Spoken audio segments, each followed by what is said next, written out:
Listen to me. You've been talking about your dreams for too long. You've been planning, procrastinating, but now it's time to lock in. You've been distracted by noise, by people, by comfort, by excuses. It's time to cut all that off. It's time to lock in on your purpose, your grind, your greatness. You say you want success, but you want it bad enough to shut down the world for it. To go ghost for a season, to focus so hard that people start asking, where you been? You tell them, I've been locked in. When you lock in, you don't have time to complain. You don't have time to compare. You don't have time to quit. You're too busy becoming the person you said you'd be. Some of you want to win, but you're still entertaining distraction. You're still hanging around people who don't have your vision. You're still scrolling more than you're studying. You're still wishing more than you're working. Listen, it's time to lock in. Every great thing in life requires isolation before elevation. You can't evolve around chaos. You can't rise while you're distracted. Lock in on your discipline. Lock in on your dream.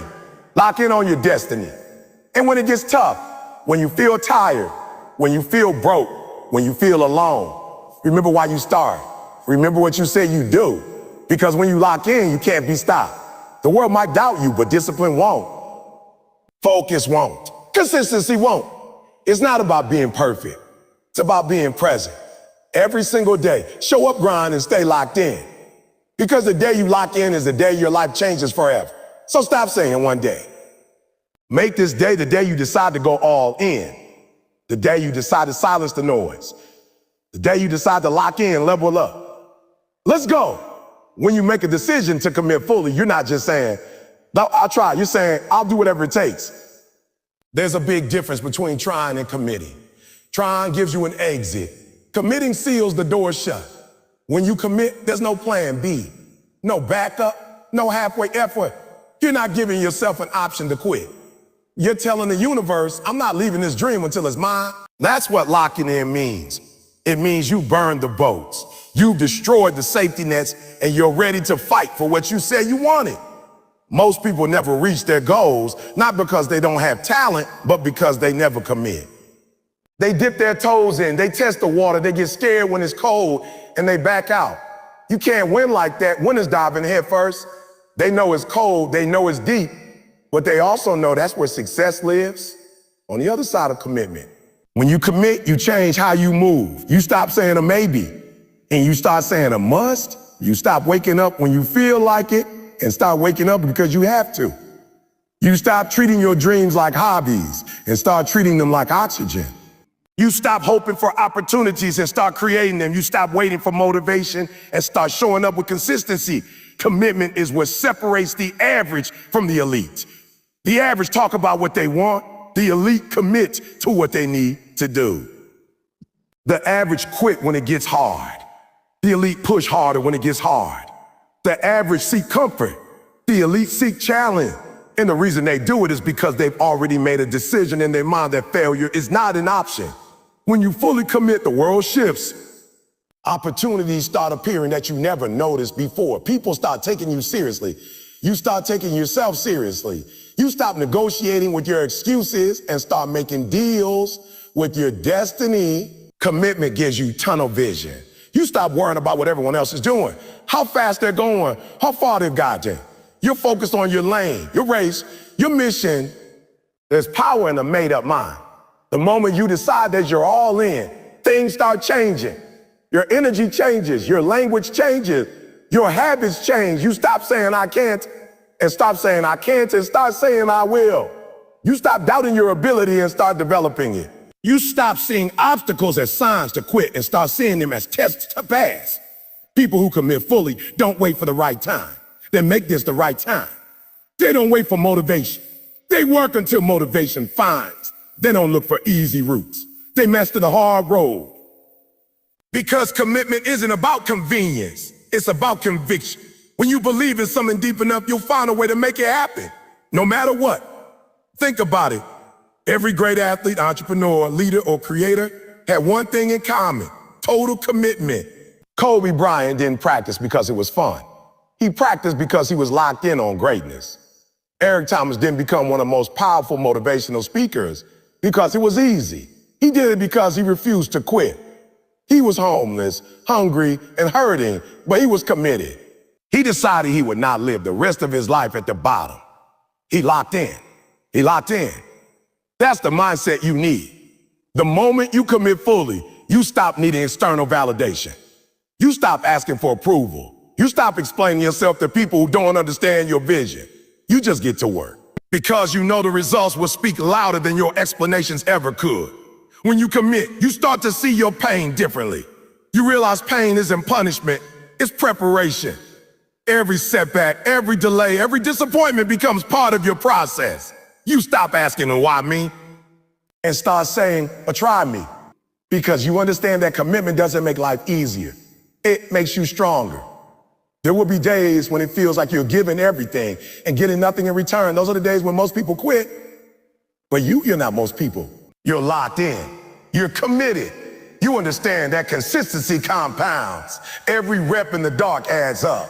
Every early morning, every late night, every sacrifice. They're all building something you can't see yet. But when it shows up, it'll be undeniable. Committing fully means you no longer need a guarantee. You stop saying, I'll do it if it works, and start saying, I'll do it until it works. Oh, that's the difference between dreamers and doers. Dreamers want assurance. Doers trust their grind. You've got to make a decision today. Not tomorrow, not next week, not when it's convenient. Right now, you've got to decide that you're all in on your goals, all in on your growth, all in on your greatness. You can't keep giving 50% effort and expecting 100% results. It doesn't work like that. If you give half, you give half, you get half. If you give all, you get all. When you commit, your perspective changes. You stop seeing success as something unlucky people get. You start seeing it as something earned through discipline, focus, and repetition. You realize that greatness doesn't belong to the chosen few. It belongs to those who choose to commit and refuse to quit. Commitment demands sacrifice. You might have to lose friends who don't understand your grind. You might have to skip parties, sleep less, or walk alone. But that's okay. Because you're not chasing temporary pleasure. You're building permanent purpose. And when you finally achieve it, you'll look back and thank yourself for locking in when others checked out. There will be moments of doubt, moments of fear, moments when you question if it's even worth it. That's normal. But commitment isn't based on how you feel. It's based on what you decided. Your emotions may change, but your decision stands. That's why most people never finish what they start. They rely on feelings instead of decisions. Feelings fade, decisions last. Every time you think about quitting, remind yourself of this. Someone out there is counting on you. Your family, your future, your legacy. They're all waiting for you to keep going. You can't fold now. You've come too far to go back. It's time to dig deeper. It's time to stay locked in. When you commit fully, you gain something rare. Clarity. You stop being pulled in every direction. You know who you are, what you want, and what it takes to get there. And once you taste that clarity, you'll never settle for confusion again. You'll never allow laziness to rob you of your destiny. You'll never let fear talk you out of your faith. It's not going to be easy. There will be sweat, tears, and maybe even failure. But remember, failure is not the opposite of success. It's part of it. Commitment means you keep showing up even after you fail. You learn, you adjust, you keep moving because you're not attached to perfection. You're attached to prize. Commitment is the bridge between dreams and reality. It's what turns I wish until I did. It's what transforms your potential into performance. It's what makes ordinary people do extraordinary things. And once you commit, truly commit, there's nothing that can stop you. Not time, not failure, not doubt. So ask yourself right now, are you interested or are you committed? Because interest says, I'll do it when it's easy. Commitment says, I'll do it no matter what. Interest watches the clock. Commitment ignores it. Interest looks for comfort. Commitment looks for results. If you want to change your life, stop talking about what you're going to do and start committing to doing it. Don't tell me about your goals. Show me your schedule. Don't tell me about your dreams. Show me your discipline. Because commitment doesn't live in words, it lives in actions. This is your season to lock in. This is your time to go all in. Forget what happened before. Forget who doubted you. Forget how long it's taken. The moment you decide to commit fully, everything starts to change. The doors that were closed begin to open. The strength you didn't know you had starts to rise. The opportunities you couldn't see become visible. So don't play small anymore. Don't hide behind fear or doubt. Don't wait for the perfect moment. Create it. Because the truth is, the world doesn't owe you anything, but it will reward you for your consistency and your commitment. Make up your mind right now that no matter what happens, you're not stopping. You're not backing down. You're not giving up. You're going to finish what you started, and you're going to finish strong because you're locked in. You're committed. And when you commit, there's no limit to what you can become. Let's go. It's time to lock in and stay there until your dreams become your reality. Cut out distractions. It sounds simple, but it's one of the hardest things you'll ever do. Everybody says they want to win, but few people are willing to eliminate what's holding them back. You can't say you want success and keep feeding your mind with noise. You can't say you want greatness and keep entertaining distractions that steal your focus. Distractions are dream killers. They look harmless, they sound fun, they feel comfortable, but they destroy potential quietly, little by little, moment by moment, until you wake up one day and realize you've been stuck in the same place for years. You can't afford to live distracted. Every minute you spend scrolling through social media, watching other people live their dreams, is a minute you're not building your own. Every hour you waste gossiping, comparing, or complaining is an hour you could have invested in your growth. You say you don't have time, but that's not true. You just don't have focus. The truth is, you're surrounded by distractions that disguise themselves as necessity. The phone, the TV, the friends who call to just hang out, the notifications, the fear of missing out, all of it's designed to pull your attention away from what matters most. Until you decide to take control, distractions will keep running your life. Cutting out distractions means getting serious about your time. It means saying a no when you rather say yeah. It means missing parties, ignoring trends, and walking away from drama. It means understanding every distraction you entertain costs you progress. Every time you say yes to something that doesn't matter, you say no to your future. Every moment of weakness adds up. You can't be great and distracted at the same time. It's impossible. When you look at the most successful people in the world, athletes, artists, entrepreneurs, leaders, the one thing they have in common is extreme focus. They learn how to lock in. They cut out noise. They stop entertaining things that didn't align with their purpose. Kobe Bryant wasn't at every party. He was in the gym. Eric Thomas wasn't watching Netflix. He was studying, reading, recording, serving. They made sacrifices because they understood that focus was the difference between average and elite. You have to get to that point where you say, I'm done being distracted.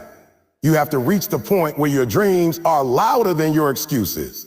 Distractions don't disappear on their own. You have to destroy them intentionally. You have to build walls around your focus. You have to protect your peace like it's your paycheck. You have to guard your energy like it's gold, because it is. Your energy is your most valuable currency. Spend it wisely. Cutting distractions isn't just about removing things, it's about replacing them with purpose. When you cut out social media, replace it with study time. When you stop wasting hours talking about other people, start talking about your goals. When you remove negativity, fill that space with gratitude and growth. Don't just create empty space, fill it with intention. The people who make it to the top didn't do it because they have more talent. They did it because they have more focus. They understood that attention is power. Whatever you focus on expands. If you focus on negativity, you'll attract more of it. If you focus on distraction, they'll multiply. But if you focus on growth, success, and discipline, that's what you'll get more of. Focus is a magnet. It pulls results toward you. There's a reason lions are called the kings of the jungle. It's not because they're the biggest or fastest, it's because they have focus. When a lion hunts, it locks in on one target. It doesn't chase multiple animals. It doesn't get distracted by noise or movement around it. It's focused. That's the same kind of focus you need for your life. You can't chase multiple things and expect mastery. You can't be halfway in and expect full results. Lock in on one thing and give it everything you got. You gotta stop letting distractions steal your destiny. The wrong friends can distract you. Toxic relationships can distract you. Negative thoughts can distract you. Even comfort can distract you. That's one of the most dangerous distractions of all. Comfort kills ambition. Comfort tells you you're fine when you're falling behind. It whispers you deserve a break when what you really need is discipline. Comfort is the enemy of progress.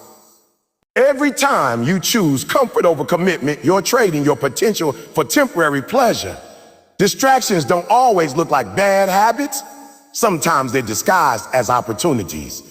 You gotta learn to say no to good things so you can say yes to great things.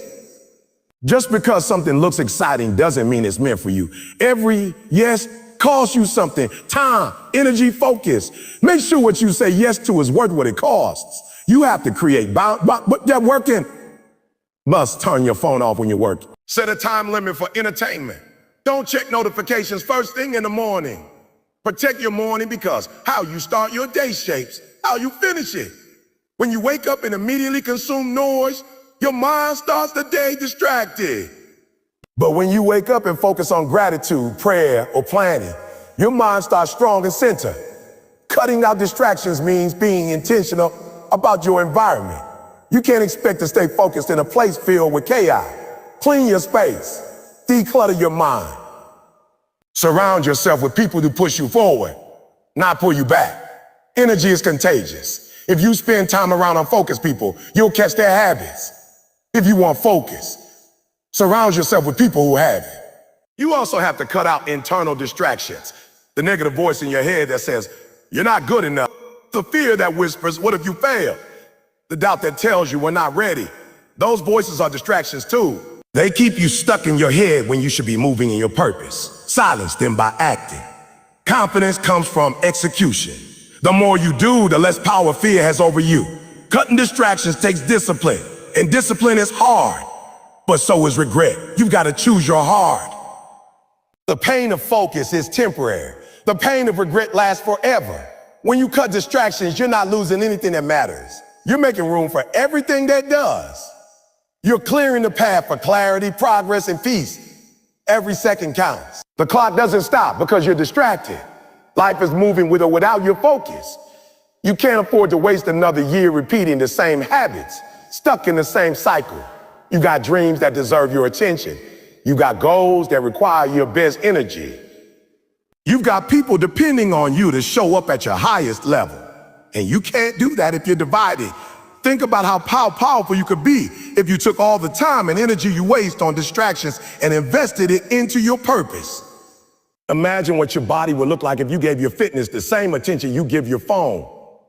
Imagine what your business would become if you put the same energy into it that you put into scrolling. Imagine what your relationships would look like if you were fully present instead of mentally somewhere else. It's time to be honest with yourself. You know what's distracting you. You know what you need to let go of. You know what's stealing your focus. The question is, are you willing to cut it out? Are you willing to let go of the things that feel good but don't do good? Are you willing to sacrifice convenience for commitment?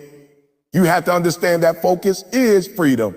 When you cut out distractions, you gain control over your time and your life. You stop reacting to everything and start directing your energy. You stop chasing approval and start chasing purpose. You stop following trends and start following trend. That's the power of focus. Every great story begins with a decision to focus. Every breakthrough starts with a decision to stop being distracted. The moment you cut out the noise, you'll start hearing your own voice again. You'll start feeling your fire again. You'll start seeing your future clearly again. You'll realize that everything you needed was already inside you. You just couldn't see it through the noise. So today, make a decision. Turn off the distractions. Walk away from anything that doesn't serve your purpose. Unplug from what drains you and plug into what drives you. Don't waste another day living half-focused. The world doesn't need a distracted version of you. It needs your full potential, your full power, your full presence. You were not created to be average. You were not created to chase trends or lie for validation. You were created to build, to grow, to impact, to lead. But you can't do any of that until you lock in, until you focus so hard that the noise can't reach you, until you decide that your future is more important than your distraction. So turn off the noise, close the tabs, put down the phone, shut the door, breathe, focus. Every second you give to your purpose makes you stronger, sharper, and closer to success. Don't let distractions steal what's already yours. You got what it takes. Now it's time to lock in and protect it. The world is waiting for you to focus. Go ghost for growth. Sometimes you have to disappear for a while to find yourself again. You have to step back from the noise, the opinions, the comparisons, and the chaos that surrounds you every single day. You gotta go silent, not because you're weak or lost, but because you're preparing for your next level. Growth doesn't always happen in public. In fact, most of the time it happens in private. The most powerful transformations take place in silence, when no one's watching, when no one's clapping, and when no one even knows what you're working on. That's when real change begins. You can't grow while you're constantly explaining yourself. You can't evolve while you're trying to be seen. You can't focus on your purpose while you're feeding off attention. You've got to go ghost, meaning pull back from distractions, from people, from noise, and work in the shadows. The world celebrates results, not the process. So stop trying to prove yourself to everybody and start building yourself for you. Go ghost for growth. When you go ghost, you give yourself the gift of focus. You stop wasting energy trying to maintain an image. You stop living to impress people who don't matter. You stop trying to please everyone and start asking yourself what you want. You start building discipline, clarity, and confidence. Not from validation, but from consistency. Going ghost is not isolation for sadness, it's separation for success. It's your way of saying, I need time to reset, refocus, and rebuild. There are seasons in life where being seen is dangerous, because being seen too early can destroy what isn't ready yet. You can't rush your process. You can't broadcast your building state. Every skyscraper starts underground. The foundation is built before the structure is revealed. That's how growth works.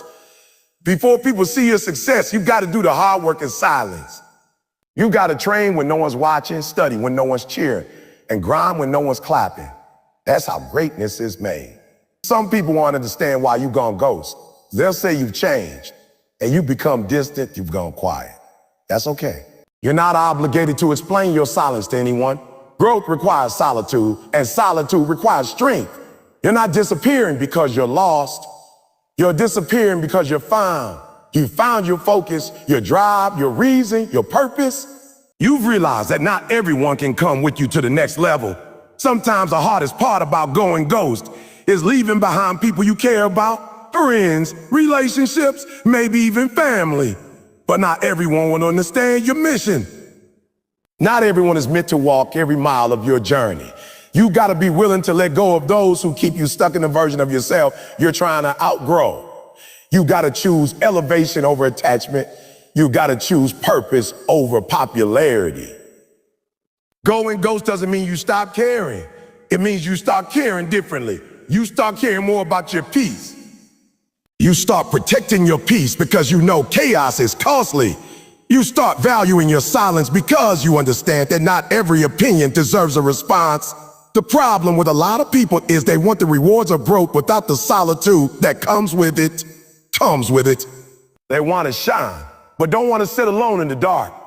They want to be seen as successful, but they don't want to go through the lonely process that success demands. You can't skip that part. Every champion, every leader, every creator has had a season of going ghost. That's when they sharpen their skills, build their mindset, and develop their strength. When you go ghost, it's not just about being alone. It's about being intentional. You don't just disappear aimlessly. You disappear to design. You create a schedule, a system, a structure for your success. You use that silence to plan, to study, to grind. You use that isolation to confront your weaknesses and strengthen your strengths. You learn who you are without the noise of other people's opinions. You find out what truly drives you when there's no applause. That's where self-awareness is born. You start realizing that you don't need validation. You need vision. You don't need attention. You need alignment. You don't need people to see you. You need to see yourself clearly. Going ghost gives you that. It resets your perspective. It helps you hear your own thoughts again. It reminds you that your value doesn't come from being seen, but from being significant. There's a peace that comes with being unavailable. When you stop answering every call, replying to every message, showing up to every event, you suddenly find time to think, time to breathe, time to create. You start realizing how much mental space you wasted on things that didn't matter. You discover that you don't have to be everywhere to be effective. You just have to be focused where it counts. When you go ghost, some will worry, some will worry, some will gout, some will gossip. Let them talk. While they're talking, you're transforming. While they're watching, you're working. While they're guessing, you're growing. You're building something they can't see yet. And when you return, you won't need to announce it. Your growth will speak for itself. Growth requires privacy because not everyone deserves access to your process. Some people only want to watch your progress to measure theirs. Some people cheer for you until you surpass them. That's why you can't let everyone in. Some people will never understand your silence, but they'll feel your transformation. Let your results make the noise. There's a reason why seeds grow underground. They need darkness, pressure, and patience before they sprout. The same applies to you. The dark season, the quiet seasons, the lonely nights. Those are the seasons where you're developing strength, endurance, and resilience. That's where you become unshakable. When you come out of that, you're not the same. You're stronger, wiser, sharper. Sometimes you gotta ghost your old self, the lazy version, the doubtful version, the distracted version. You gotta leave that person behind. You've got to evolve into someone who doesn't need reminders to stay focused. Someone who doesn't need motivation to show up. Someone who doesn't chase approval, but chases purpose. That's what going ghost does. It kills the old version of you and gives birth to the new one. It's not easy though. Going ghost means dealing with silence.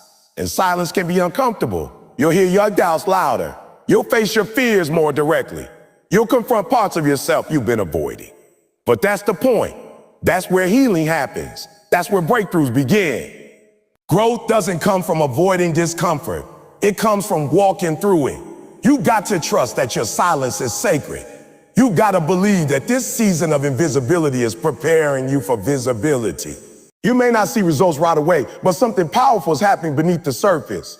Your habits are forming. Your mindset is shifting. Your confidence is growing. You're not just waiting. You're working. You're building something that will last. And when the time comes, you'll reappear. Not as the same person, but as a new version of yourself. You'll show up more disciplined, more confident, more prepared, and more powerful. People will say, you've changed. You'll smile and say, I had to, because that's what growth demands. Don't let loneliness trick you into going back to distraction. Solitude and loneliness are not the same. Loneliness is missing people. Solitude is meeting yourself. Loneliness drains you, solitude develops you. Use your solitude wisely. Fill it with growth, not regret. Use it to sharpen your mind, strengthen your habits, solidify your vision. This world is loud. Everyone's talking, posting, and performing, but not everyone's progressing. Don't get caught up in the noise. Don't mistake motion for progress or attention for achievement. Sometimes the best move you can make is silence. The best response is action. The best proof is results. Go ghost until your goals are no longer dreams but realities. Go ghost until your results are undeniable. Go ghost until the same people who doubted your silence start studying your strategy. Go ghost until the noise outside can't touch the peace inside. Go ghost until you can walk back into the world with confidence, purpose, and clarity. You owe it to yourself to take a season to grow in silence. You owe it to your dream to protect it from distractions. You owe it to your purpose to focus completely. You don't need to explain where you went. The results will explain for you. When you come back, let your actions be your announcement.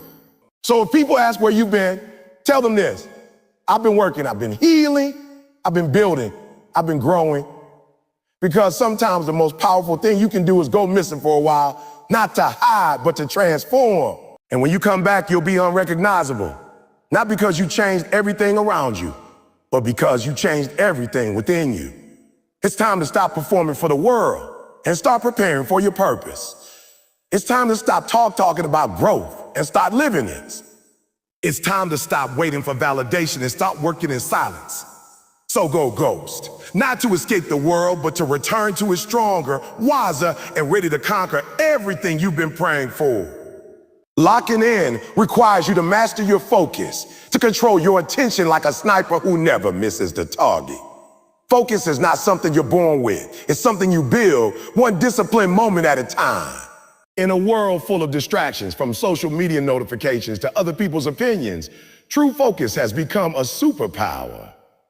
And if you want to elevate your life, if you want to go from where you are to where you're supposed to be, you must learn how to protect your focus with everything you have. Locking in isn't about doing 1,000 things. It's about doing the right thing with laser precision day after day until you hit your goal. When you wake up each morning, your energy, your attention, and your drive are limited resources. The question is, where are you spending them? Are you pouring them into things that move you closer to your purpose? Or are you wasting them scrolling through people who don't even know you exist? You can't expect to reach championship levels if your mind is distracted by every small thing around you. Champions don't just work harder. They think clearer. They know how to block out the noise, silence the outside world, and stay locked in on the mission. Focus is a decision. It's not automatic. You have to wake up and choose it. Every day you will have opportunities to drift away, to procrastinate, to waste time. And every day you have the chance to fight back. The difference between success and mediocrity often lies in who controls their focus better. Successful people are not necessarily smarter. They're just better at saying no. They say no to drama, no to negativity, no to distractions, and no to everything that doesn't serve the bigger picture. They understand that every yes to distraction is a no to destiny. You can't be locked in and be everywhere at the same time. You can't be chasing every opportunity and expect to master any of them. Real focus requires sacrifice. It means saying goodbye to comfort. It means saying no to things that used to entertain you. It means leaving behind people who aren't aligned with your mission. Because when you're truly focused, you stop asking, what am I losing? And start asking, what am I gaining? Every sacrifice becomes a step closer to your goal. Every distraction you eliminate gives you back time, energy, and mental clarity. The three most valuable currencies in success. Let me tell you something. Focus isn't about intensity for one day. It's about consistency every day. Anyone can be motivated for 24 hours. But can you be disciplined for 24 months? Can you keep showing up even when nobody's watching? Can you keep putting in work when you're tired? When you're broke, when you don't see results yet? That's what locking in really means. It's not about hype. It's about habits. It's about doing what you said you would do long after the mood you said you would do long after the mood you said it in has faded away. You see, most people want to win, but they're not willing to focus long enough to earn the win. They start something, get distracted, and start something else. They jump from goal to goal, idea to idea, chasing excitement but avoiding endurance. But winners, the real ones, they stay on one path. They pick a direction, they commit, and they don't look left or right. They don't chase trends. They build legacies. They know that focus turns ordinary effort into extraordinary results. If you want to multiply your impact, you've got to narrow your direction. The tighter your focus, the greater your power. Think about a magnifying glass. When you hold it under the sun, it takes scattered light that's all over the place, and concentrates it into a single powerful beam that can burn through anything. That's what your focus does. When your energy is scattered, you're harmless. But when you channel energy in one direction, you become unstoppable. That's the power of locking in. You stop being average. You stop being distracted. You stop wasting time on meaningless things. And you start cutting through barriers that used to look impossible. Locking in your focus also requires mental discipline. Your mind will wander. That's natural. You'll feel bored. You'll crave stimulation. But every time that happens, you have a choice. Feed the distraction or feed your destiny. The more you train your mind to stay on track, the stronger your focus becomes. Just like muscles grow in the gym, focus grows through repetition. You build it by showing up, by redirecting your mind, by training yourself to stay engaged in the moment, no matter what. And let's be real, focus doesn't mean life gets easier. It actually gets harder at first. You'll lose people who don't understand your commitment. You'll be misunderstood. You'll have to sit in silence while others are partying, scrolling, and celebrating fake success. But that silence, that's where your greatness is being built. That's where your ideas grow. That's where your future is being written. Because focus doesn't just help you reach your goal. It transforms you into the kind of person who can sustain success once you get there. Every day you wake up, you're fighting for your focus. You're fighting against noise, fear, comfort, and temptation. You're fighting against the old version of yourself that wants to take the easy way out. But every time you choose to stay locked in, you win a small victory. Those victories add up. They build momentum. And over time, momentum turns into mastery. If you're serious about your goals, you need to create an environment that supports your focus. Cut off the noise. Turn off the notifications. Clean your space. Schedule your day. Protect your time like it's gold, because it is. Surround yourself with people who are also focused, because focus is contagious. And when you fall off, because you will, don't beat yourself up. Refocus, recommit, get back to work. The game isn't about never losing focus. It's about always coming back stronger when you... It's time to stop giving your attention to everything and everyone that doesn't help you grow. It's time to stop being distracted by the temporary and start being dedicated to the timeless. The truth is, focus isn't just about achieving. It's about becoming. When you learn to focus, you learn to master your emotions, your habits, your time, and ultimately your life. And that's what locking in is all about. Full commitment to your purpose, full dedication to your growth, and full belief in your vision, no matter how long it takes. No matter how long it takes. So right now, ask yourself, what's keeping you from locking in on what matters? Identify it, eliminate it, and replace it with discipline. Every moment you stay locked in, you're not just chasing success. You're building a mindset that creates it. This is your season of focus like never before. Stop getting distracted by things that won't matter 5 years from now. It's time to lock in, stay locked in, and never let go until you build the life you were born to live. Locking in is not about working hard for one day or 1 week. It's about building the kind of consistency that turns your goals into reality. Motivation will get you started, but consistency will keep you going when everything inside you wants to quit. Anybody can show up when it's easy, when the lights are on, when people are cheering, when they're inspired. But when the excitement fades, when nobody's watching, when progress is slow, that's when consistency becomes the difference between winners and everyone else. People always talk about wanting to change their lives, but very few want to commit to the daily grind that transformation requires. They want the success, but they don't want the repetition. They want the reward, but not the routine. Yet success is built on boring days. The ones where you wake up tired, when nothing exciting happens, when you don't feel like showing up, but you do it anyway. That's where greatness is born. Locking in means committing to doing the right thing over and over again until it becomes second nature. See, consistency isn't about perfection. It's about persistence. You don't have to be perfect every day. You just have to keep showing up. It's about being faithful to your craft, your dream, your plan, even when you don't see results. You may not get stronger after one workout, but do it every day for 6 months and your body changes. You may not see your business grow after one post, but keep posting, keep improving, keep learning, and eventually the results will show. The problem is, most people quit before consistency can reward them.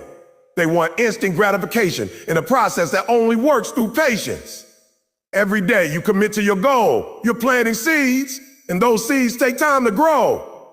You might not see anything happening on the surface, but deep down, your effort is building roots. Every small, consistent action strengthens your foundation, your mindset, your skills, your resilience. The work you're putting in right now is preparing you for what's coming later. That's why you can't afford to stop. The results you want are waiting on the other side of consistency, not comfort. When you lock in with consistency, something powerful happens. You start to build trust with yourself. You begin to believe that you'll do what you say you'll do. And that belief is priceless. Most people break promises to themselves every day. They say they'll wake up early, and they don't. They say they'll go to the gym, and they skip it. They say they'll focus, but they get distracted. Over time, that lack of discipline destroys confidence. But when you become consistent, when you start following through day after day, your self-belief grows. You begin to operate with quiet confidence because you know you can count on yourself. Consistency is also what separates dreams from delusion. Everybody dreams, but only the consistent build. You can't keep talking about what you're going to do in one day. You have to make today the day you act. Because the truth is, one day never comes. You either start building your dream brick by brick, or you keep watching others do it while you make excuses. You can't skip the process. You can't cheat the grind. You have to show up every single day, whether you feel like it or not. And don't let emotions control your consistency. You'll have days when you don't feel motivated. That's normal.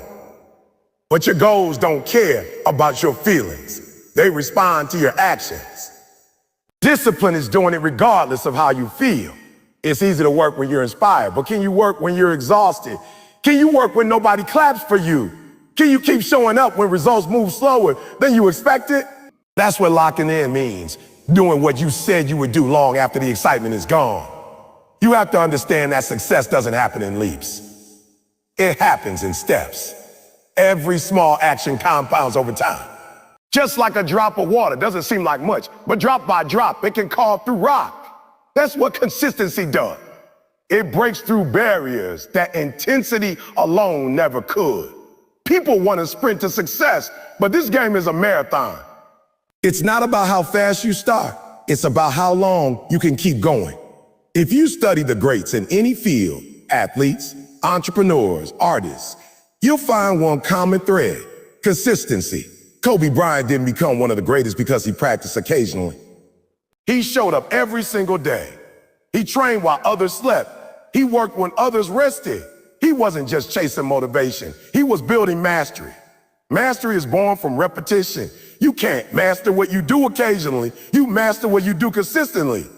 Locking in with consistency also changes how people see you. It earns respect. People trust those who keep their word, who show up without excuses, who perform whether it's convenient or not. When you're consistent, you don't need to talk about your grind. Your results speak for you. Consistency gives you credibility, and credibility opens doors that talent alone never could. But make no mistake, consistency will test you. It will test your patience, your willpower, and your endurance. There will be moments when it feels like you're putting in work and nothing's happening. You'll wonder if it's worth it. You'll question whether you're wasting your time. That's when you need to remember, the process is invisible before it's visible. The universe rewards those who keep working when there's no applause, no recognition, no progress in sight. Because that's when character is being built. To stay consistent, you need structure. You can't just rely on a feeling like it. You need a plan, a system that makes discipline automatic. Set goals, schedule your time, create habits that align with your mission. And when you fall off, because you will, don't let one bad day become a bad week. Get back up. Consistency isn't about never failing. It's about never staying down. One step backward doesn't erase 1,000 steps forward. Consistency is also about identity. You have to see yourself as the kind of person who shows up no matter what. Once you make consistency part of who you are, it's no longer negotiable. You don't have to decide every morning whether you'll work hard. It's just what you do. You don't ask, should I chase my goals today? Because the answer always yes. That's what locking in looks like. Total commitment to your standard, not your situation. And here's the truth. Consistency is contagious. When you start showing up every day, people notice. You inspire others to raise their standards. You become a model of what discipline looks like. You prove that success isn't magic. It's method. You show that dreams don't need luck. They need loyalty to the grind. The road will be long. You'll have days when nothing seems to work. You'll want to quit. You'll feel unseen. But remember, every great success story has a season of silence. Every champion has a chapter where no one believed in them. The difference is, they didn't stop. They stayed consistent when others lost faith. And eventually, the world had no choice but to notice. So lock in. Stop chasing motivation and start building consistency. Show up even when it's uncomfortable. Keep working even when it's slow. Keep believing even when nobody claps. Because consistency will always pay off. Not immediately, but inevitably. Every day you stay disciplined. You're not just getting closer to your goals. You're becoming a person capable of achieving them. That's what it means to lock in, to be unshakable in your commitment, to stay true to your purpose through the highs, the lows, and everything in between. Because when you master consistency, there's nothing in this world that can stop you. You won't need to chase opportunity. Opportunity will chase you. You won't have to beg for success. Success will find you because you'll have earned it, one consistent day at a time. Locking in is about mastering the art of delayed gratification, learning to wait, to grind, and to trust the process when everything inside you wants to rush. We live in a generation that wants everything now. We want success now, money now, recognition now. We scroll through people's highlight reels and convince ourselves that if it doesn't happen fast, it's not meant to happen fast. It's not meant to happen at all. But greatness doesn't work like that. The greatest rewards in life come to those who are patient enough to endure the struggle and disciplined enough to keep showing up when results are invisible. Locking in means understanding that everything meaningful takes time. And if you want something extraordinary, you must be willing to go through an extraordinary waiting season. You see, the journey to success is never immediate. Every champion, every entrepreneur, every leader you admire has one thing in common. They had to wait. They had to go through the dark seasons, the quiet season, the seasons where no one was clapping for them. They kept planting seeds when nothing was growing. And that's what delayed gratification is. Doing what's necessary today so you can live how you want tomorrow. Most people fail not because they're not talented, but because they can't handle the wait. They quit too soon. They want the reward without the patience to earn it. The truth is, delayed gratification is the secret weapon of every successful person. It's the ability to sacrifice short-term pleasure for long-term gain. It's the power to say, not now, but later. And that one decision can change your entire future. Think about it. When you choose to save money instead of spending it, you're delaying gratification. When you choose to study instead of going out, you're delaying gratification. When you wake up early to work on your dream, instead of sleeping in, you're delaying gratification. Every small, disciplined decision compounds over time into massive results. But it's not easy. The hardest part about locking in is that the results don't show up right away. You can put in the work for weeks, months, even years, and still not see what you're praying for. That's when most people give up. They confuse delay with denial. But delay is not denial. It's development. The wait is where your character is built. It's where your patience, your faith, and your strength are forged. The process is preparing you for the blessing you're asking for. Because sometimes it's not that your goal isn't ready. It's that you're not ready for your goal.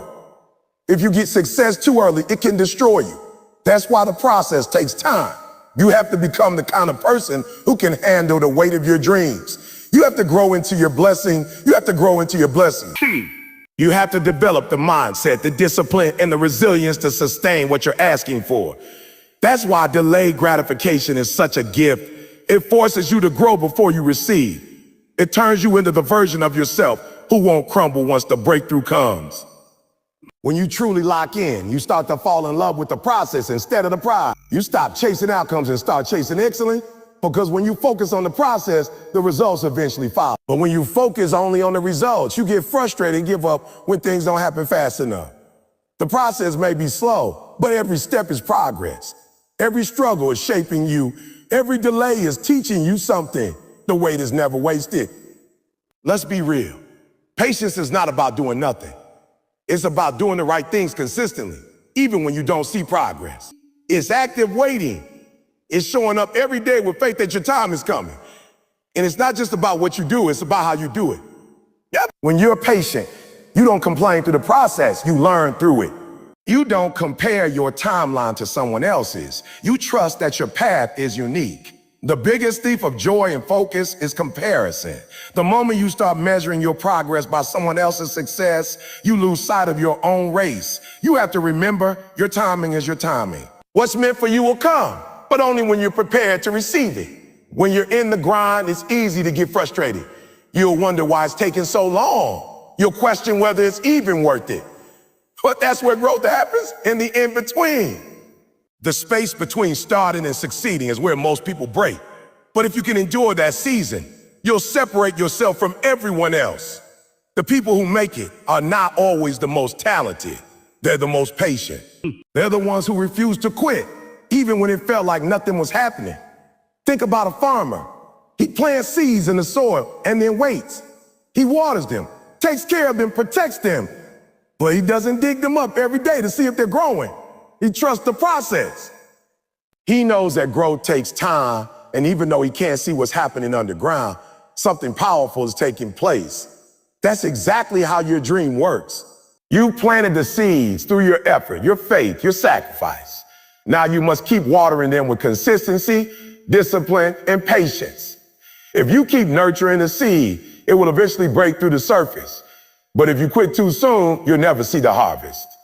Locking in with delayed gratification means keeping your emotions in check. Your feelings will tell you to quit, but your faith must tell you to stay.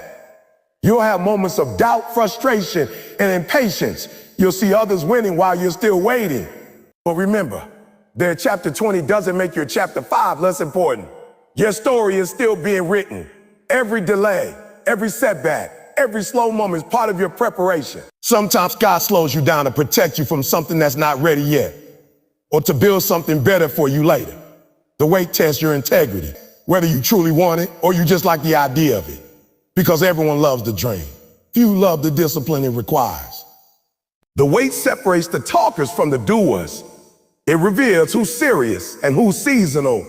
When you stay locked in through the waiting season, you prove that your commitment is real. And here's the truth. When you finally reach your goal, the waiting will make it worth it. You'll appreciate the success more because you earned it. You'll value it because it cost you something. The patience, the discipline, the late nights, the silent seasons, all of it will make your victory sweeter. People who get things too easily take them for granted. But those who waited, who fought, who stayed consistent through the dark days, they walk with gratitude. So, if you're in that waiting season right now, don't lose heart. You're not being punished. You're being prepared. Keep working when it feels slow. Keep believing when it looks impossible. Keep building even when no one sees. Because one day it'll all make sense. Every delay, every struggle, every tear will turn into a testimony. You'll look back and realize that the wait wasn't a waste. It was the foundation of your greatness. Locking in is about trusting that your time will come, but only if you stay patient and persistent. It's about learning that overnight success doesn't exist. Only overnight visibility after years of invisible work. Every no is leading you closer to a yes. Every delay is building your durability. Every season of silence is setting you up for a season of recognition. So stop rushing the process. Don't let impatience push you into quitting something that's meant to change your life. Stay the course. Focus on your craft. Keep giving your best, even when nobody's watching. Because when you master delayed gratification, you master success. When you can wait without giving up, when you can work without needing applause, when you can believe without seeing results, that's when you've truly locked in. Your time is coming. The only question is, will you still be grinding when it does?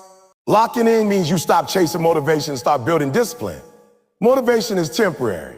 It's a spark, an emotional high that fades when things get tough. Discipline, on the other hand, is what keeps you going when that spark burns out.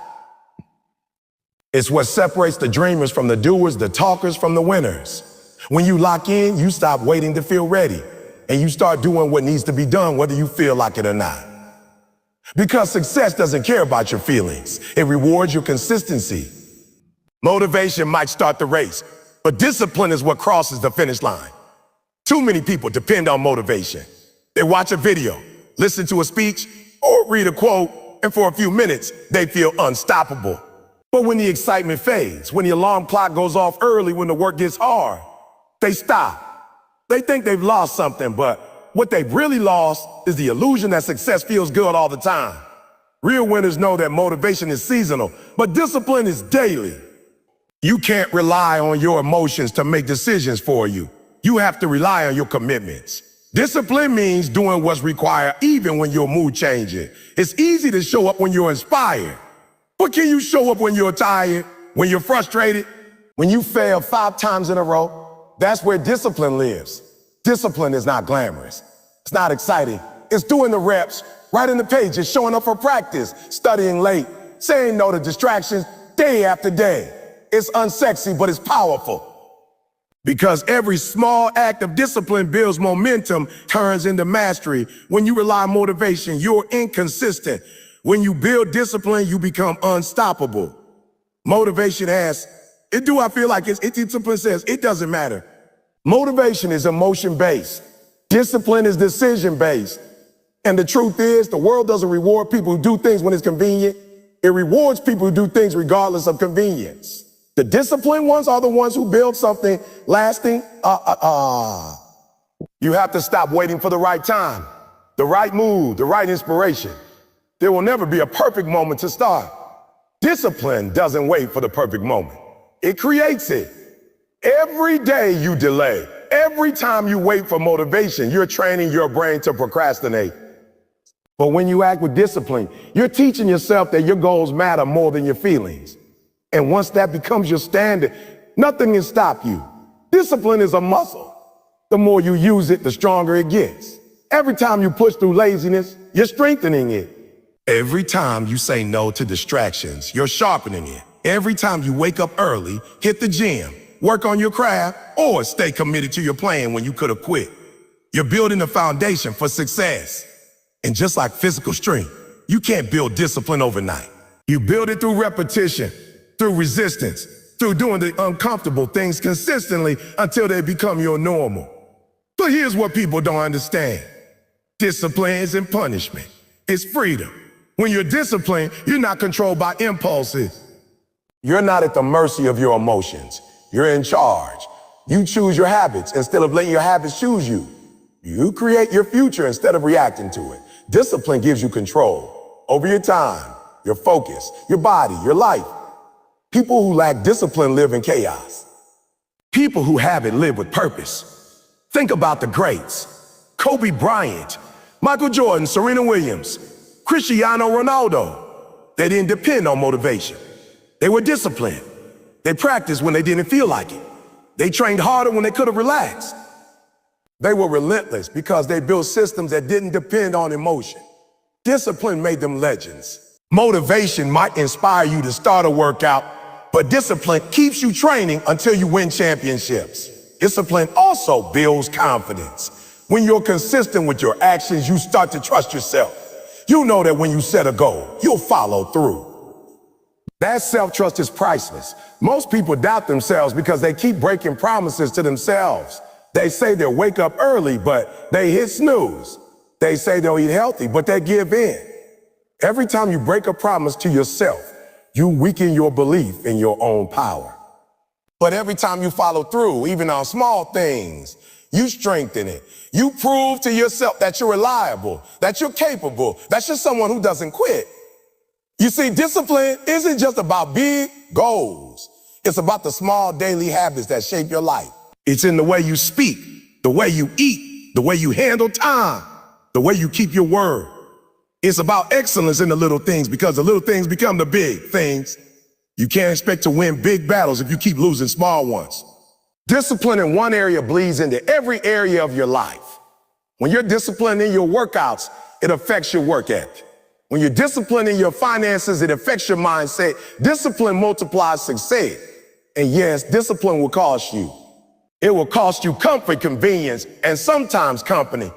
You'll have to say no to parties, to procrastination, to laziness. You'll have to leave behind people who don't share your drive.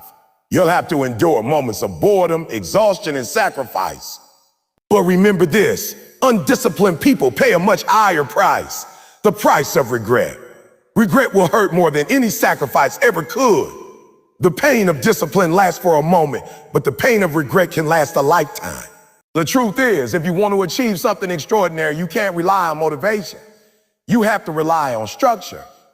Create systems that support your goals. Don't wait for willpower. Build routines. Make success automatic. Schedule your time. Remove distractions. Set boundaries. Because if you don't control your day will control you. Discipline gives structure to your dream. Without it, your dream is just a wish. And when the road gets tough, because it will, discipline will be the voice that said, you keep going. When you feel tired, when results move slowly, when nobody's watching, discipline whispers, stay the course. Motivation fades when the excitement fades. Discipline endures when the fire dies. The people who win in life aren't the ones who feel motivated every day. They're the ones who keep working, especially when they don't. Locking in with discipline also means taking responsibility for everything in your life. You stop blaming others, stop making excuses, stop waiting for circumstances to change. You take ownership. You say, if it's meant to be, It's up to me. It's up to me. That mindset changes everything because once you take responsibility, you take back power. Discipline is how you turn potential performance, intention into impact, goals into results. Discipline is quiet. It doesn't announce itself. It's the early mornings, the late nights, the missed parties, the constant improvement that nobody sees. It's the hundreds of unseen hours that create one visible moment of success. People will call you lucky, but they'll never see the discipline behind your so-called luck.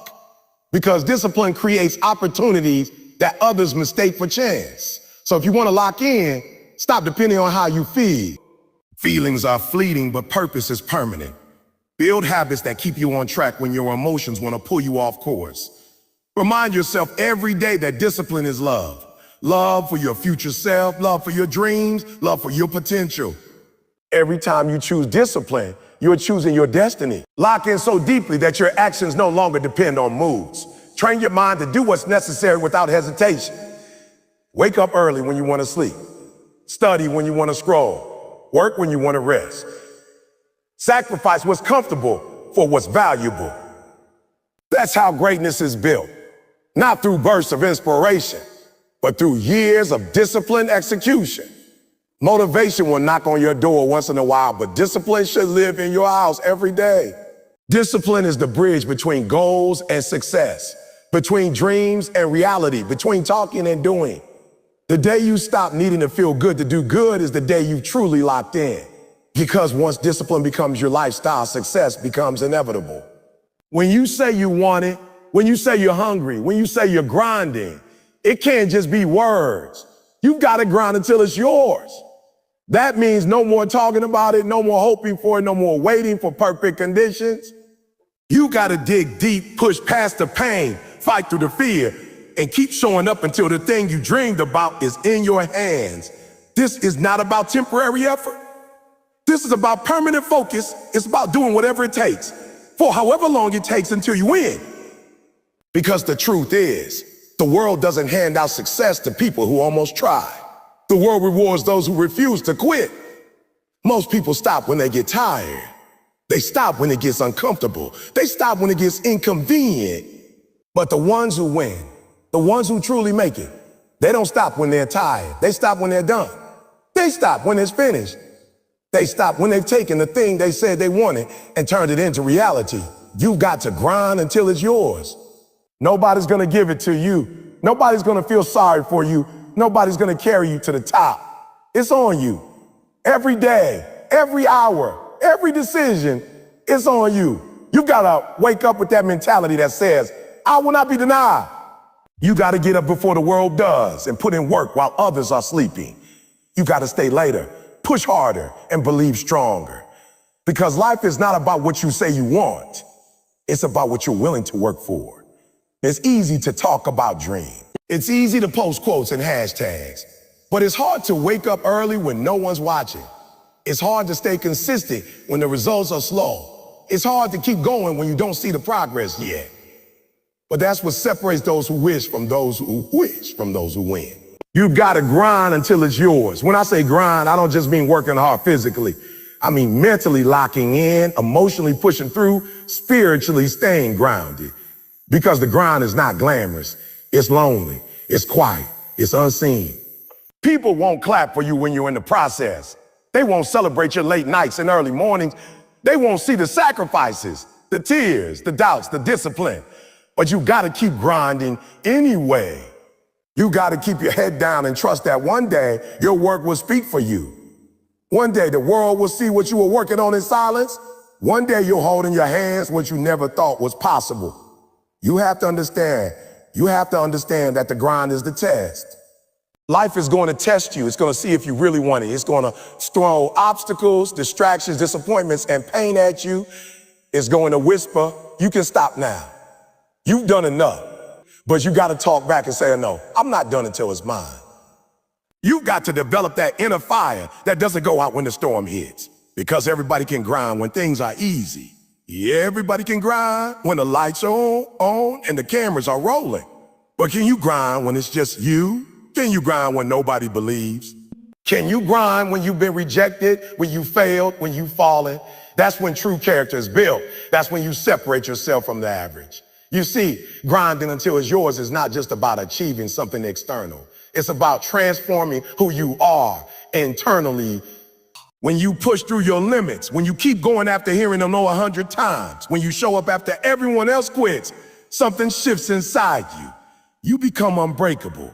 You become undeniable. You become the kind of person who doesn't wait for opportunity, but creates it. That's what grinding does. It forges you in the fire of consistency. It builds resilience. It turns your weakness into strength. Too many people want success to be easy. They want it to come fast. They want shortcuts, hacks, secrets. But there are no shortcuts to greatness. There's only the grind. Every day you have to wake up and recommit to the process. You have to say, today I'll do what I said I would do. I'll stay focused. I'll stay disciplined. I'll keep moving forward. And it doesn't matter if it's a bet, if it's a big step or a small one. As long as you're moving, you win. You're winning. Because the grind is not about speed. It's about direction. You might move slowly, but if you keep moving in the right direction, eventually you'll arrive. You've got to fall in love with the process, not the praise. You've got to value progress over perfection. Too many people quit because they don't see results fast enough. But success is like planting a seed. You water it every day. You nurture it, you protect it, you wait for it. And one day when the time is right, it breaks through the soil. But if you stop watering it too early, you'll never see the fruit. So keep grinding, keep showing up, keep putting in the work even when nothing seems to be happening. Because something is happening, growth is happening, not strength is building, momentum is. You're becoming the person capable of holding the success that's on its way. There will be moments when quitting feels easier. Moments when nobody understands why you're working so hard. Moments when you feel invisible, when you doubt yourself, when you wonder if it's worth it. But those moments are the moments that define you. They separate the dreamers from the doers. Don't stop. Don't slow down. Don't lose faith. Keep pushing. Keep grinding. Keep going until you're going back and say, it's mine now. I earned this. Because when it's yours, it hits different. When you've sweated for it, cried for it, sacrificed for it, nobody can take it from you. When it's yours, you respect it more, you protect it more, you value it more. That's why you can't quit early. That's why you can't take shortcuts. The process is what prepares you for the prize. Because once you get there, once you see that dream turn into reality, you'll realize it was worth every long night, every early morning, every sacrifice, every tear. You'll look back and say, I didn't just dream it. I earned it.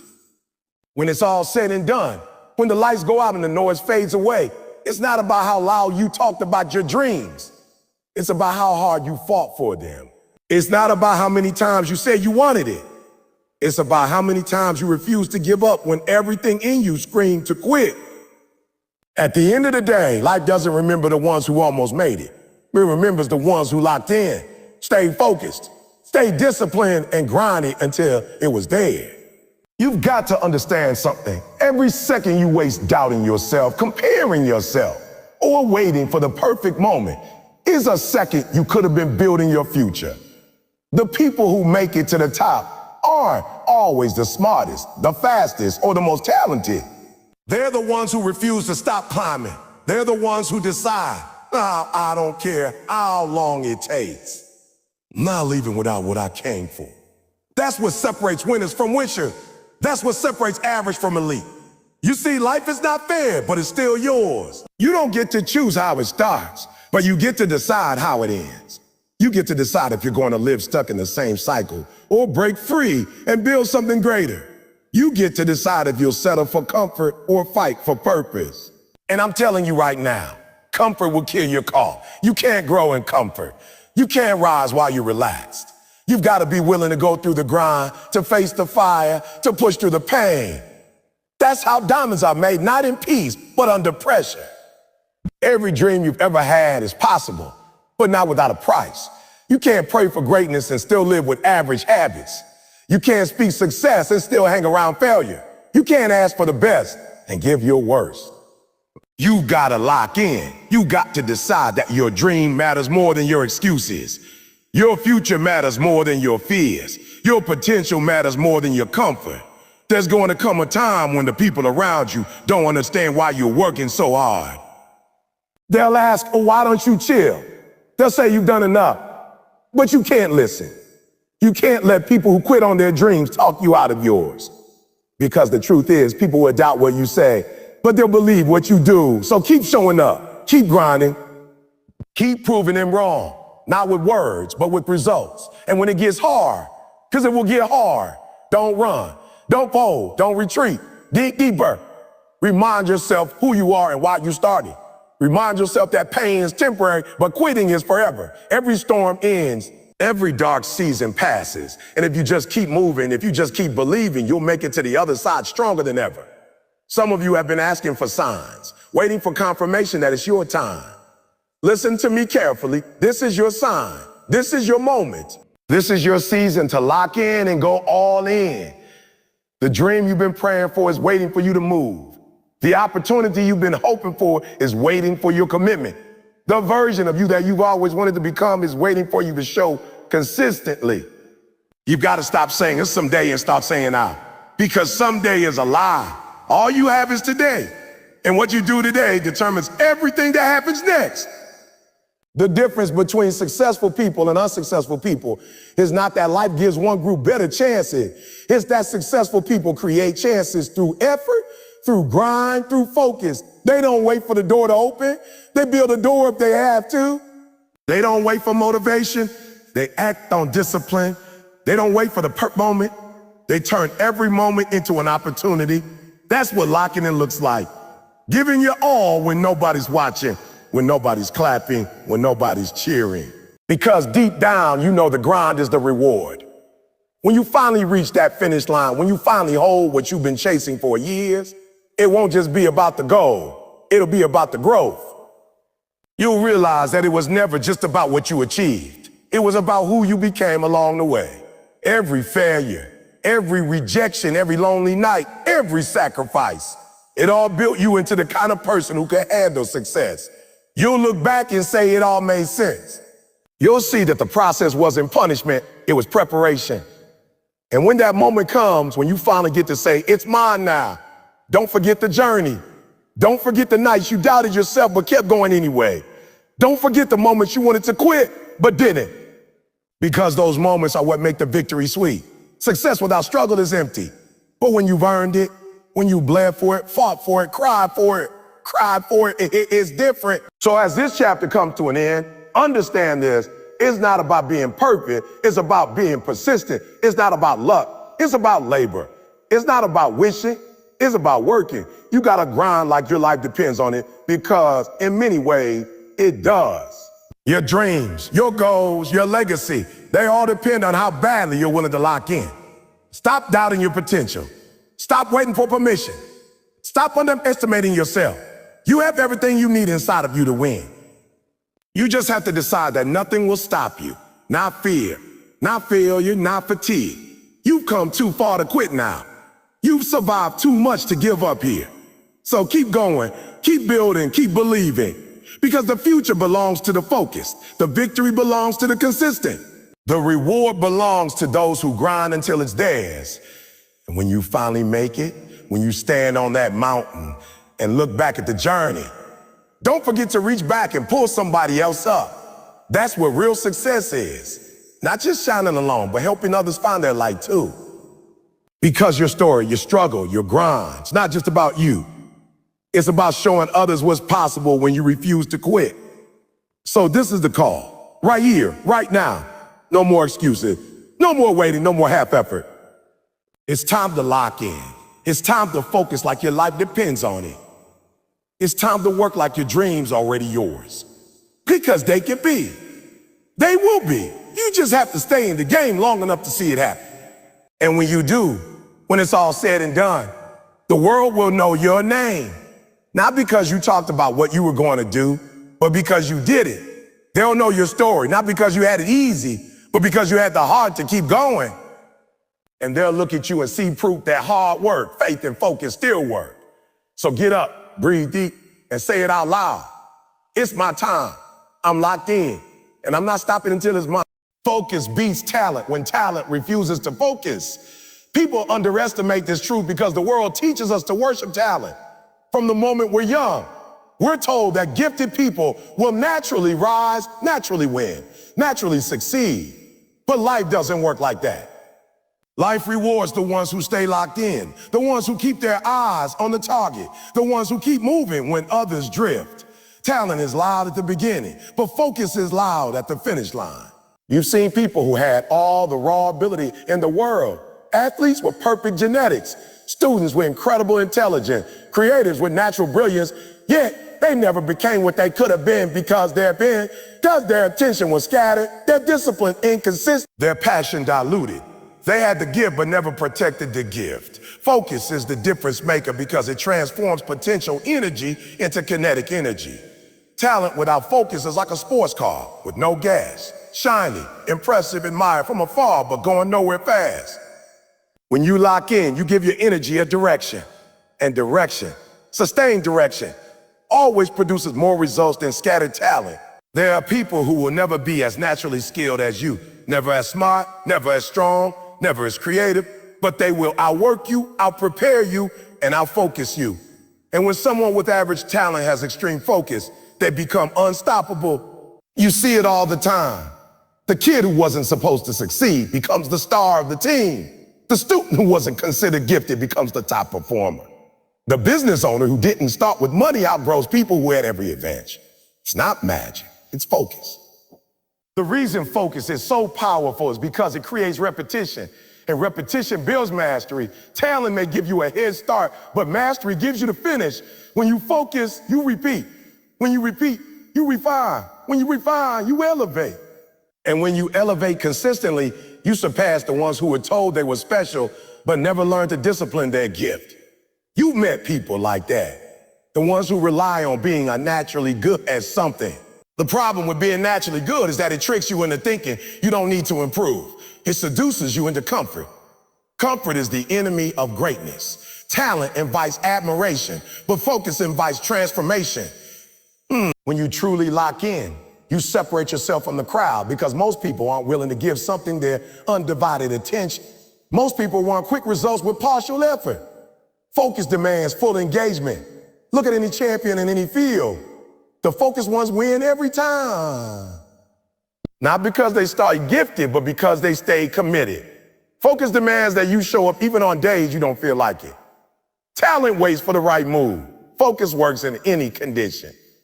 Talent shows up when it's convenient. Focus shows up when it's necessary. Focus eliminates excuses because excuses are born from scattered energy. When you refuse to focus, you open the door to distraction, and distraction is one of the most dangerous forces in your life. Distraction steals your time, your creativity, your productivity, your discipline. But what makes distraction most dangerous is that it steals your potential without your permission. You don't even notice the theft until years have passed, and you realize you could have been further, stronger, better. Talent can protect you from distraction. In fact, talent often magnifies distraction because talented people are used to doing well without trying. They get praised early, so they stop sharpening the blade. Meanwhile, focused individuals, those who weren't praised early, develop an edge. They learn grit, hunger, and discipline. They learn how to push through boredom. They learn how to practice with intention. They learn how to build habits, and habits beat talent every single day of the week.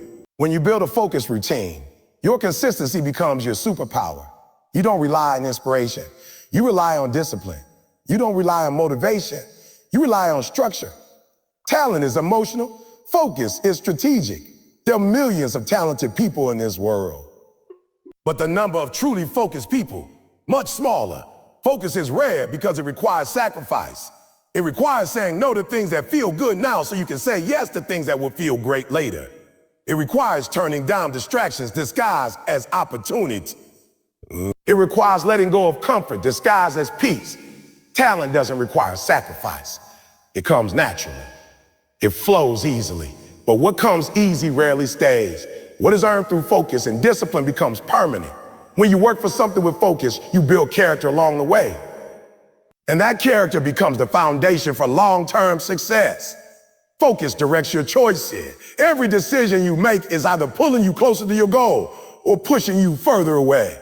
Talent doesn't guide decisions. You can be talented and make terrible choices. But when you're focused, you make decisions based on vision, not emotion. You stop chasing temporary pleasure and start pursuing long-term purpose. Focus forces you to evaluate everything: your habits, your routines, your environment, your circle. You start asking, does this help me grow or hold me back? Does this move me forward or distract me? Does this align with my purpose or pull me away from it? These questions change your life. Talent doesn't ask these questions because talent assumes everything will always work out. But focus knows better. When you commit to focus, you begin to outpace people who once intimidated you. You'll see talented individuals who rely on natural ability while you rely on structure. You'll see them start fast and burn out while you start steady and accelerate. Focus gives you endurance. Talent gives you speed. Endurance wins more races than speed. Speed helps you start. Endurance helps you finish. And life rewards finishers. The world is full of unfinished potential, people who could have been more but never locked in. They allow distraction, excuses, fear, laziness, and inconsistency to invade their purpose. They let the promise of their talent become a burden. They lived on autopilot, assuming their natural gift would carry them through. But gifts rot when neglected. Gifts need direction. Gifts need structure. Gifts need discipline. Focus is the fertilizer that makes talent grow. When you decide to focus, everything in your life starts aligning. Your time becomes intentional. Your energy becomes protected. Your goals become clearer. Your progress becomes measurable. You stop scattering yourself in 1,000 directions and start channeling your effort into the few things that matter. This level of intention multiplies your results. You begin to outperform your previous self. You begin to outperform people who once seemed unreachable. And the reason is simple. Focused effort compounds. 1 hour of focused work beats 5 hours of distracted work. 1 year of focused consistency beats 10 years of scattered attempts. One season of locking in can set up an entire decade of success. People misunderstand focus. They think it means doing only one thing. Focus doesn't mean doing less. It means doing what matters. It means prioritizing with purpose. It means eliminating the noise so you can hear your own mission clearly. It means keeping your mind where your feet are, fully present, fully engaged, fully committed. Talent can be present physically but absent mentally. Focus requires both. Focus also builds identity. You start seeing yourself as someone who follows through, someone who doesn't quit, someone who executes. That identity becomes a force. It builds confidence. Confidence built through focus is unshakable because it's based on proof that you show up, proof that you work, proof that you finish. Talent-based confidence is fragile. One failure shakes it. One setback rattles it. One challenge exposes it. But focus-based confidence is rooted in discipline. And discipline doesn't break easily. When you are focused, you trust yourself. When you trust yourself, you become resilient. When you become resilient, when you become powerful. Focus is also contagious. When people see you locked in, they feel it. They respect it.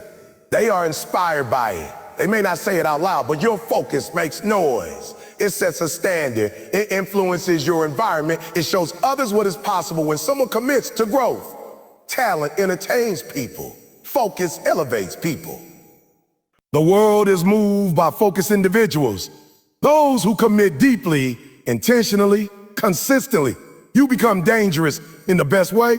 When you combine any amount of talent with extreme focus, you don't need to be the most gifted. You just need to be the most locked in. Talent is a blessing, but focus is a weapon. And when the weapon is sharper than the blessing, the results exceed expectations.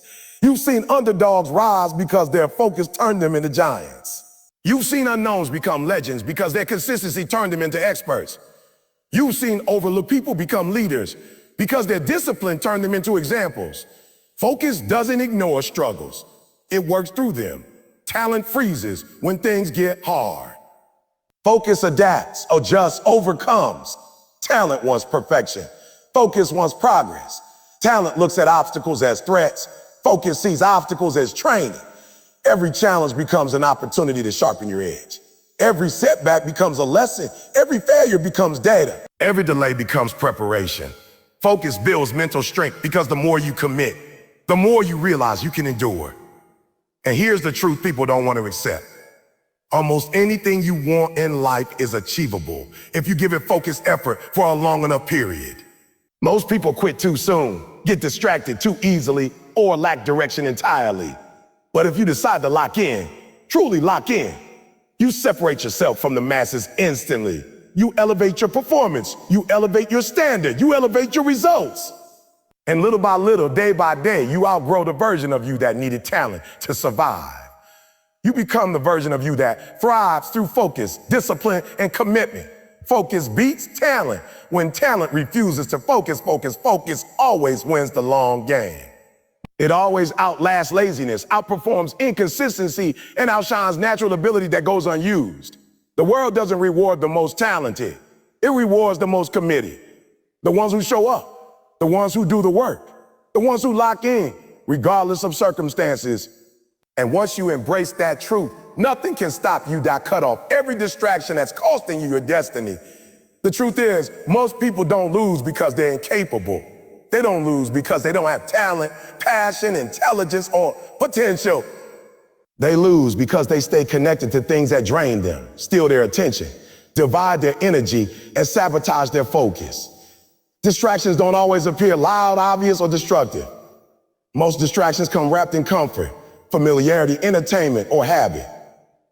They blend into your life so naturally that you start believing they belong there. But the things that feel harmless in the moment can be the very things holding you back from the future you were created for. A distraction isn't just something that pulls you away from your goals for a few minutes.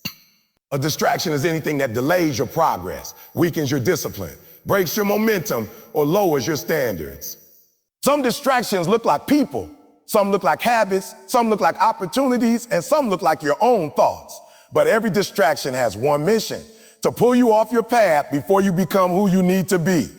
Destiny requires clarity. Destiny requires focus. Destiny requires intention.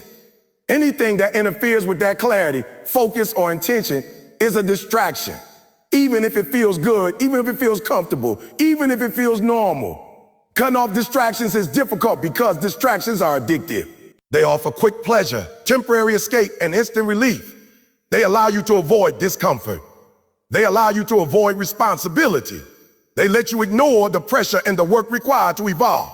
That's why so many people spend years stuck in the same place. They cling to the things that soothe them instead of the things that grow them. They choose comfort over purpose. They choose noise over clarity. They choose what's easy in the moment over what's meaningful in the long run. But every time you choose a distraction, you delay your destiny. Every time you allow something to interrupt your focus, you steal from your future. There are people in your life who are distractions, not because they're bad people, but because they're misaligned with where you're going. Some people want the old version of you, not the upgraded one. They want the version of you who had time for drama, gossip, self-doubt, procrastination, or inconsistency. They want the version of you who lived for entertainment instead of excellence. They want the version of you who settled. When you're growing, you become uncomfortable for people who aren't. That doesn't make them enemies. It just means they're distractions.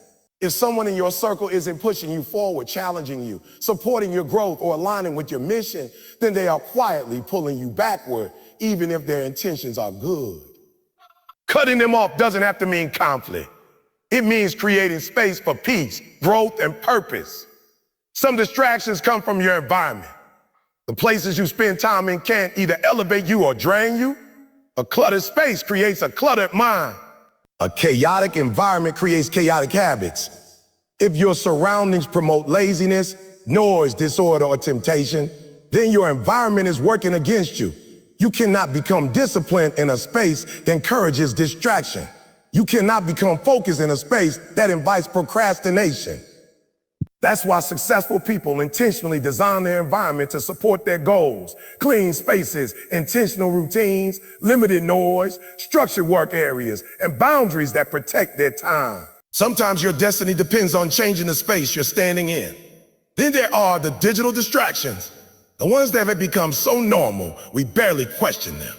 Social media, endless scrolling, constant notifications, streaming platforms, video games, online drama, viral trends. You think you're just checking your phone for 2 minutes, but those 2 minutes steal your momentum. You think you're just watching one more episode, but that episode steals your sleep. You think you're just taking a break, but the break steals your discipline. Technology isn't the problem. Lack of control is the problem. Every swipe, every click, every notification pulls you slightly off your path. It chips away at your attention. It divides your mental energy until you can no longer concentrate on anything meaningful. Your destiny requires deep work. It's impossible with shallow habits. Some of the most dangerous distractions are internal. Doubt is a distraction. Fear is a distraction. Overthinking is a distraction. Overthinking is a distraction. Negative self-talk is a distraction. The stories you tell yourself about who you are, what you can do, what you're capable of, can become mental prison. You tell yourself you're not ready. You tell yourself you're not smart enough, not talented enough, not experienced enough. You tell yourself you'll start tomorrow, next week, next month. Those thoughts are distractions designed to keep you in place. If you wait until your mind is perfect and your fear disappears, you will never begin. Rewiring your mindset is one of the most important steps in cutting off distractions. You cannot carry old thinking into a new destiny. Another distraction is the desire to please everyone. Trying to make everyone happy is one of the quickest ways to lose yourself. You worry about opinions, judgments, gossip, expectations, reactions. You shrink yourself to avoid criticism. You hold back your greatness because you don't want to make others uncomfortable. But living for approval is the biggest distraction of all because it takes you away from your authentic path. No. You cannot serve your purpose and people please at the same time. You cannot fulfill your destiny while seeking validation from everyone else. Your mission is too big to be diluted by opinions. Comfort is another silent killer of destiny. Comfort tells you to stay where you are.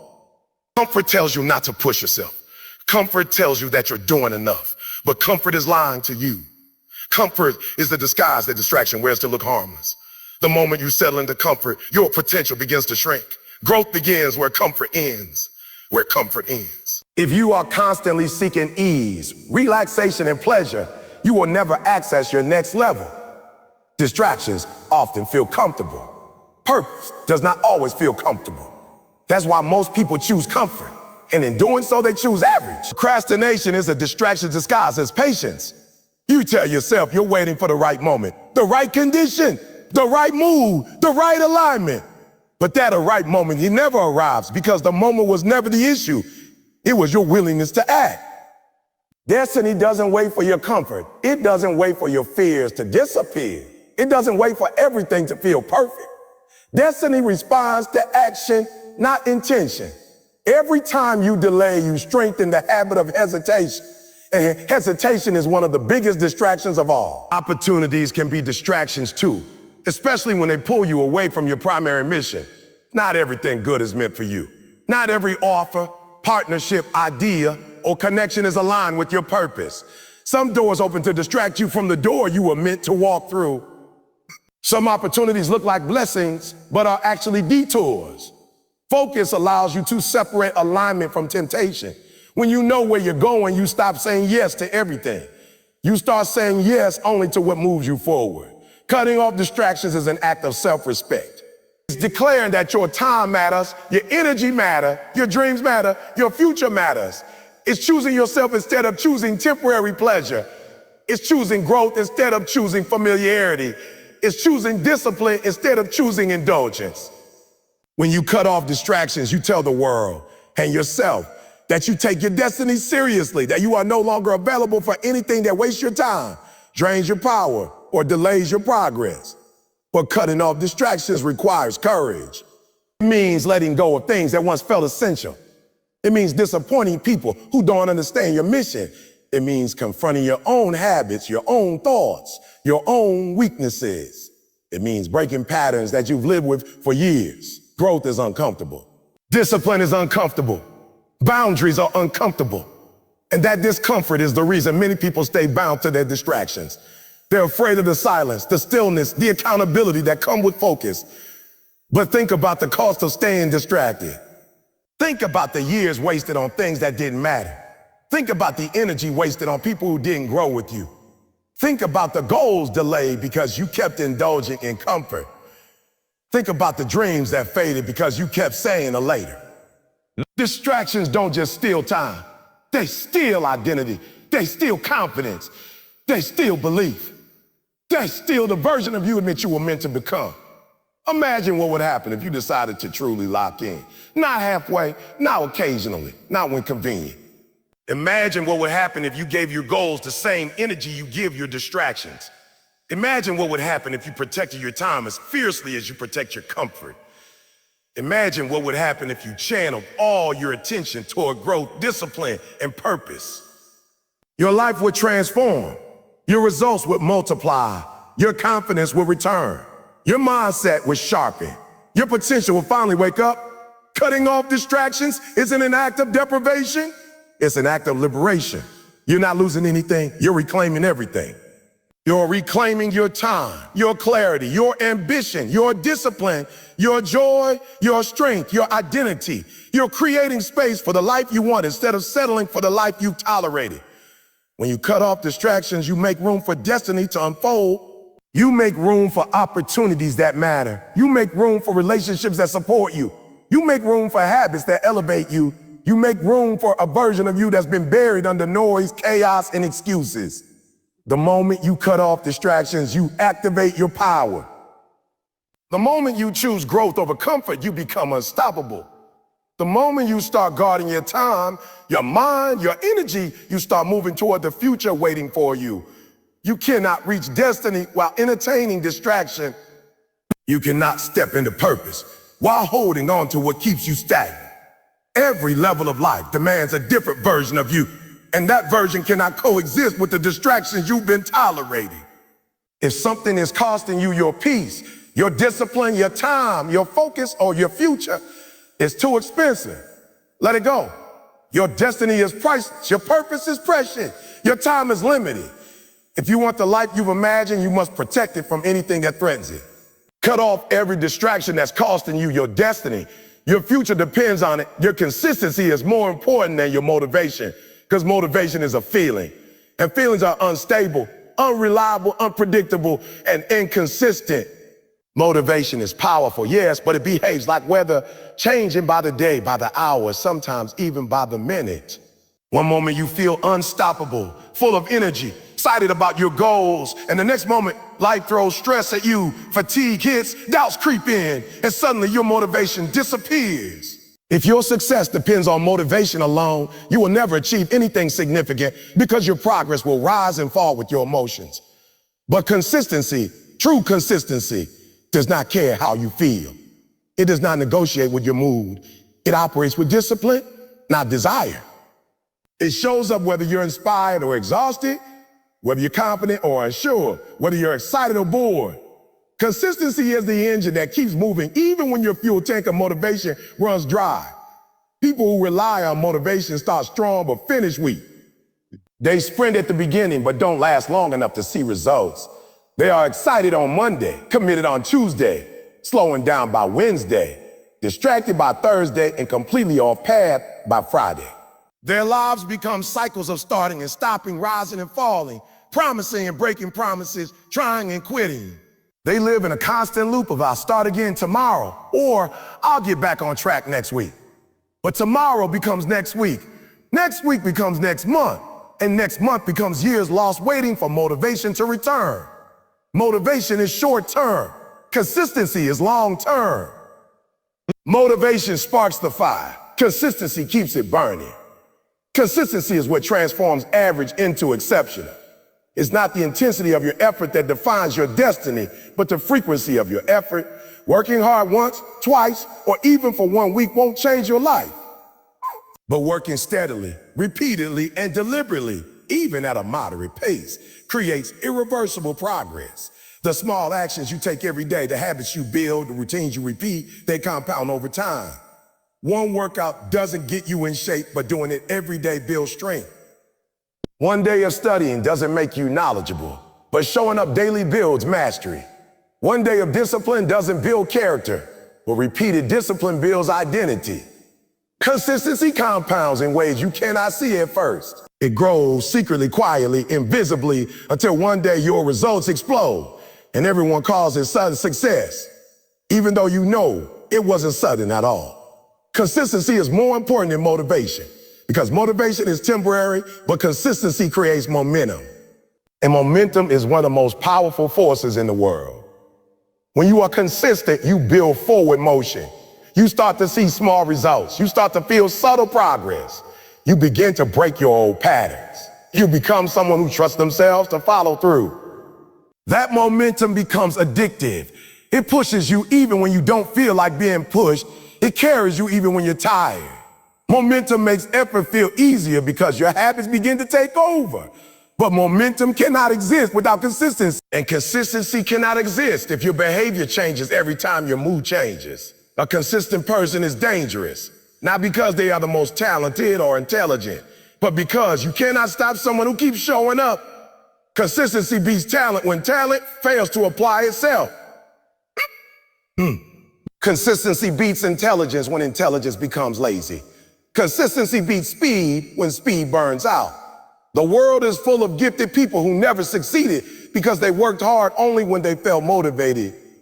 Meanwhile, people with half the talent, half the resources, and half the natural ability rose to greatness simply because they were consistent. They refused to quit. They refused to stop. They refused to rely on feelings. They showed up on good days and bad days, on exciting days and boring days, on inspired days and discouraged days. They didn't wait for motivation. They created habits that made motivation irrelevant. Consistency is more important because it's honest. It is a reflection of your true priorities, not your temporary emotion. What you do consistently tells the truth about what you value, even if your words say something different. If you consistently make time for your dream, it means you value it. If you consistently invest in your skills, it means you value growth. If you consistently protect your time and energy, it means you value your future. But if you only work when you feel motivated, you're not committed. You're entertained by the idea of success, not dedicated to the reality of it. Commitment is proven through consistency. A lot of people believe discipline is hard, but the truth is that inconsistency is far harder. Inconsistency creates stress because you're always starting over. Inconsistency damages your confidence because you keep breaking promises to yourself. Inconsistency destroys your identity because you don't know who you truly are, someone who follows through or someone who quits. Inconsistency wastes time because you spend more time restarting than progressing. Inconsistency leads to anxiety because deep inside, you know you're not living up to your potential. Consistency, however, simplifies your life. It reduces stress because you have structure. It strengthens your identity because you become someone who keeps their word. It builds confidence because you see progress, even if it's small. It creates stability because you don't rely on motivation, you rely on habits. Most people never become who they were meant to be because they keep waiting for motivation, waiting to feel ready, waiting to feel inspired, waiting for the perfect moment. But the perfect moment does not exist. You become ready by doing. You become inspired by acting. You create the perfect moment by showing up even when nothing feels perfect. Action brings motivation, not the other way around. The problem is that the world glorifies big bursts of passion, but excellence comes from slow, steady, repetitive, almost boring work. The kind of work that doesn't make you excited, but makes you better. The kind of work that no one claps for, but everyone notices eventually. The kind of work that is not fueled by hype, but by discipline. Consistency requires you to push through resistance, boredom, and discomfort. True resistance, boredom, and discomfort. There will be days when you don't feel like doing anything. Days when life feels heavy. Days when your mind feels slow. Days when your body feels tired. Days when your confidence is low. Days when your excuses are loud. But consistency says, I do it anyway. It doesn't ask how you feel. It doesn't care about your mood. It calls you to act because your future depends on your discipline, not your emotions. Emotions change. Goals shouldn't. Consistency forces you to grow because it forces you to confront your limitation. When you show up daily, you notice your weaknesses. You see your patterns, you recognize your excuses, but you also see your strength. You see your resilience. You see your improvement. Consistency reveals who you truly are. Not the version you think you are, but the version you prove yourself to be through repeated action. And that identity shift is the real secret to transformation. You don't rise to the level of your motivation. You fall to the level of your habits. That's why consistency matters. It builds the habits that define your identity. There will always be people more motivated than you. There will always be people more excited, more energized, more emotional, more inspired. But motivation fades. The hype disappears. The rush goes away. When the feelings vanish, the only thing that remains is discipline. And the people who last are the ones who do not depend on motivation to act. They know that long-term success is not a product of intense emotion, but of sustained effort. Consistency shapes your future one small action at a time. It does not require dramatic effort. It requires sustainable effort. Small progress repeated daily becomes unstoppable over years. You do not need to take giant leaps every day.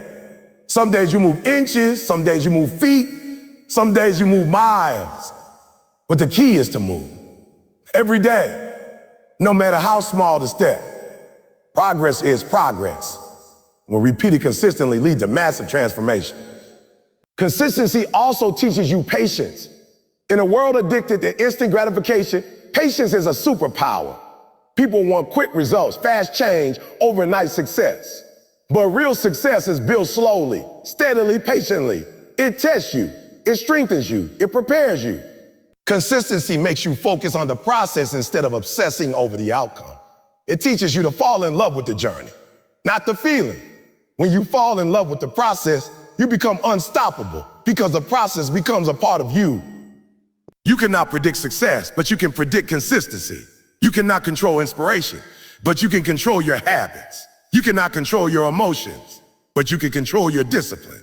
Consistency is the great equalizer. It makes ordinary people extraordinary. It makes average people excellent. It makes flawed people powerful, not because they never struggle, but because they never stop. There will be days when you don't see results. Days when progress feels invisible. Days when you wonder if your effort is worth it. But I sing prayer. Those are the days consistency matters most. Those are the days that separate those who will succeed from those who will give up. Anyone can be consistent when results come quickly. But real champions are consistent when results are slow. They show up even when the reward is not immediate. They trust the process even when the progress is invisible. They understand that small daily actions are the seeds of future breakthroughs. Your destiny does not require you to be perfect. It requires you to be consistent. You don't need endless motivation. You need dependable habits. You don't need passion every day. You need discipline every day. You don't need enthusiasm every morning. You need commitment every morning. The future belongs to the consistent, not the motivated. Because motivation fades, but consistency builds empires. Your discipline is more important than your talent because talent may open the door, but only discipline keeps you in the room. The world is full of people with incredible potential, people who could have been extraordinary, people who could have excelled, people who could have been leaders, innovators, creators, champions. But potential without discipline becomes wasted potential. Talent without discipline becomes unrealized talent. Natural ability may give you an early advantage, but discipline determines who rises and who remains average. Discipline is the great separator, the invisible force that distinguishes those who succeed consistently from those who succeed occasionally. Talent is a gift, something you receive. Discipline is a choice, something you build. Talent is inherited, discipline is earned. And because discipline is earned, it is far more powerful. Discipline does not depend on luck, genetics, or circumstances. It depends on your decision. It is something you control. No one can give it to you, and no one can take it away from you. Talent may run out, but discipline never runs out because it comes from the mind, not the muscle. It comes from your commitment, not your comfort. Talent may make things easier at first, but discipline decides how far you go. Most people assume success is about being gifted, but the truth is that talent creates expectations. Discipline creates results. You can be talented and still be unprepared. You can be gifted and still be inconsistent. You can have natural ability and still have no work ethic. But you cannot be disciplined and stay weak. You cannot be disciplined and not improve. You cannot be disciplined and not grow. Discipline guarantees progress. It may be slow, but it is guaranteed. Talent may get you applause, but discipline gets you mastery. Talent may help you win once, but discipline helps you win repeatedly. There are countless stories of brilliant people who never achieved their potential because they relied too heavily on talent. They were gifted but lacked structure. They were naturally skilled but lacked habits.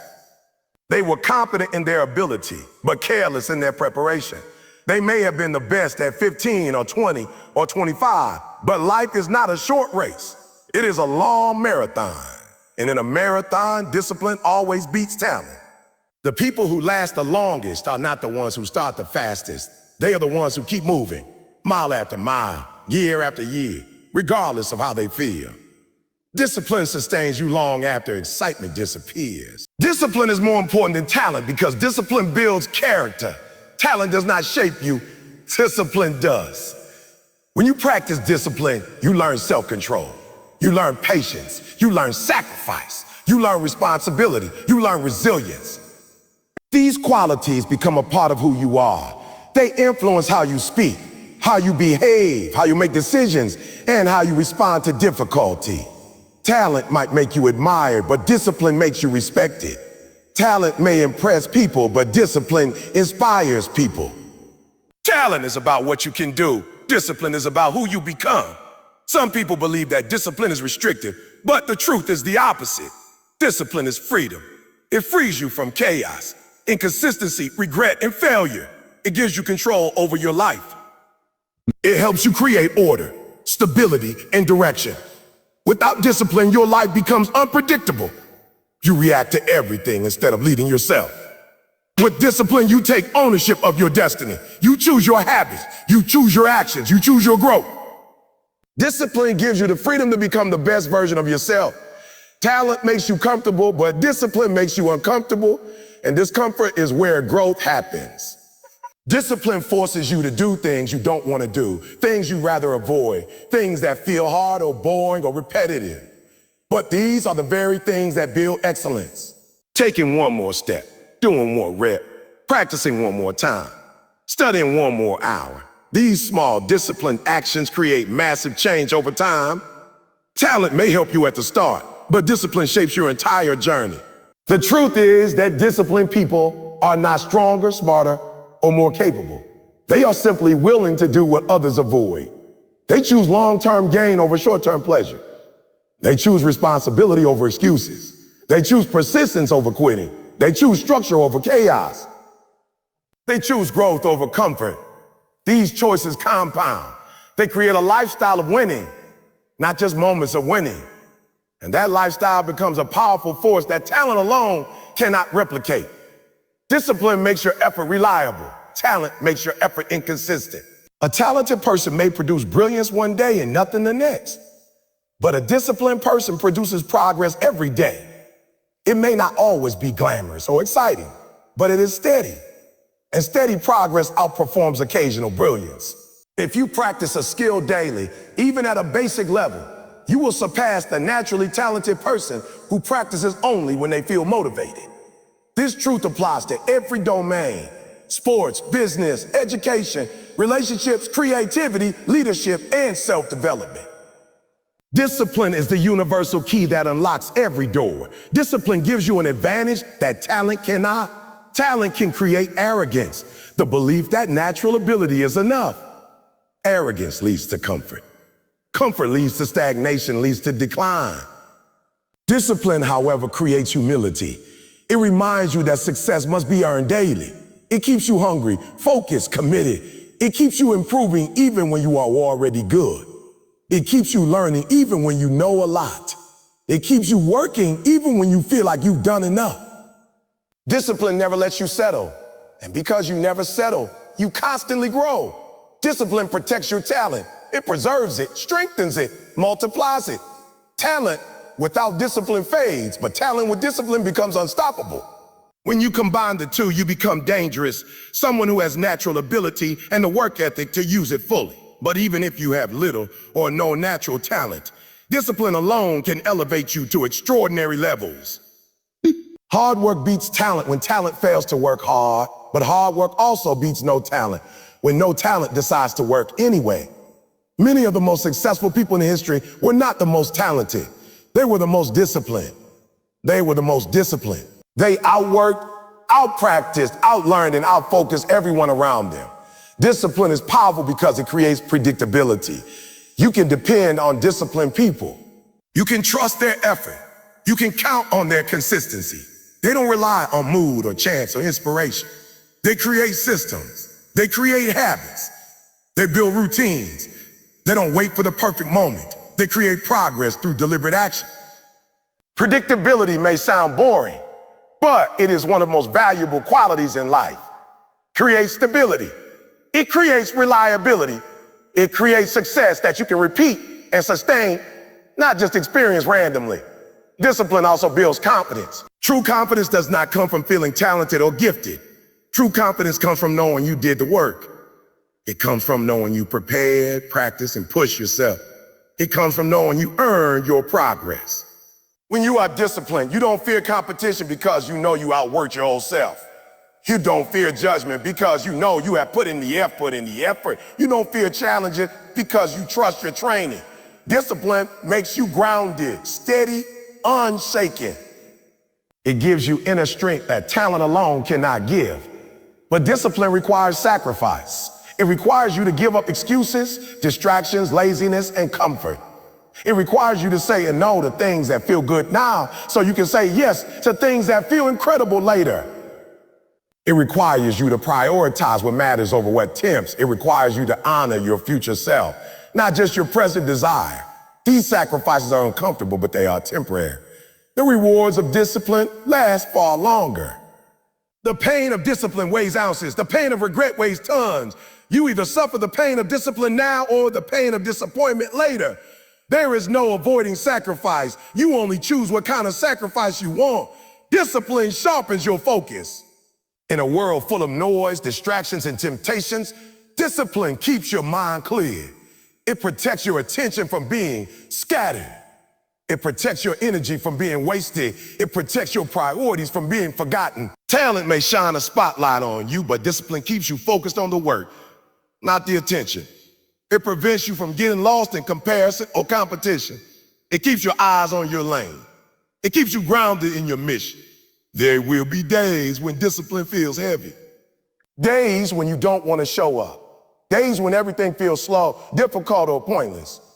But these are the days that matter most. Anyone can be disciplined when everything is easy. True discipline shows itself when things are hard. When you choose discipline on your worst days, you accelerate your growth more than on your best days. You prove to yourself that you are stronger than your excuses, bigger than your fears, and more committed than your feelings. Discipline creates habits, and habits shape destiny. Your future is hidden in your daily behavior. What you do repeatedly becomes what you believe, what you achieve, and who you are. If you build disciplined habits, habits of learning, working, practicing, planning, reflecting, you build a future of excellence. If you rely on talent alone, you build a future of uncertainty. Talent may be a seed, but discipline is the soil, the water, the sunlight, and the care that make that seed grow. The truth is that discipline is not exciting in the moment. It feels boring, repetitive, predictable. But greatness is built on repetition. Excellence built on daily practice. Mastery is built on deliberate effort. A disciplined person does not look for excitement in the moment. They look for fulfillment over time. They understand that the satisfaction of progress is far more meaningful than the temporary pleasure of comfort. You do not need extraordinary talent to live an extraordinary life. You need extraordinary discipline. Talent is optional. Discipline is essential. Talent gives you a head start. Discipline decides the finish line. Talent may help you win early, but discipline helps you win forever. And in the end, people don't remember you for what you were born with. They remember you for what you built, what you became, and how consistently you chose to rise. Stop negotiating with your excuses, because every time you negotiate, you teach your mind that your comfort is more valuable than your calling. Excuses are not simply thoughts. They are agreements you make with your weaknesses. Every time you give in to an excuse, you reinforce a pattern that weakens your discipline, your momentum, your confidence, and your progress. Excuses don't scream, they whisper, they sound reasonable, they sound harmless, they sound protective, but excuses are the silent assassins of potential. They sabotage you quietly, slowly, consistently, until one day you wake up and realize you've lost months or years to reasons that were never strong enough to stop you in the first place. Excuses always come disguised as logic. They masquerade as truth. They appear as rational explanations for why you can't, should, or won't take action right now. I'm tired. I don't feel like it today. I'll start tomorrow. It's not the right time. At the right time, I'm motivational, I'm too busy. These phrases sound real, but they are manufactured by the part of your mind that fears growth. Excuses are emotional shields created to protect the version of you that doesn't want to change. And the more you negotiate with them, the stronger they become. The reason excuses feel powerful is because they target your emotion, not your intelligence. You know you should work harder. You know you should get up earlier, practice more, study longer, or stay consistent. You know exactly what you need to do. The problem is not knowledge. The problem is emotional resistance. Excuses appeal to your desire for comfort, safety, and ease. They tell you that discomfort is dangerous, that hard work is unnecessary, that effort can wait. And the more you entertain these messages, the more you train yourself to tolerate mediocrity. Every time you negotiate with an excuse, you delay your own evolution. You push your dreams further away. You let opportunities pass you by. You give power to your weaker self instead of strengthening your disciplined self. The battle is not external, it is internal. The greatest war you fight every day is between the version of you that wants to grow and the version of you that wants to stay the same. Every excuse you accept is a victory for the weaker version of you. Every excuse you reject is a victory for the stronger version of you. Excuses always show up at the moment of action. They don't appear when you are thinking about change. They appear when you're about to take the actions that lead to change. The moment you're about to start the workout, open the book, write the plan, practice the skill, or take the next step. That's when excuses emerge. Why? Because excuses don't fear your intentions. They fear your actions. Your intentions don't threaten them. Your words don't threaten them. But the moment you act, you break the cycle and excuses lose power. That's why they show up strong right before you begin.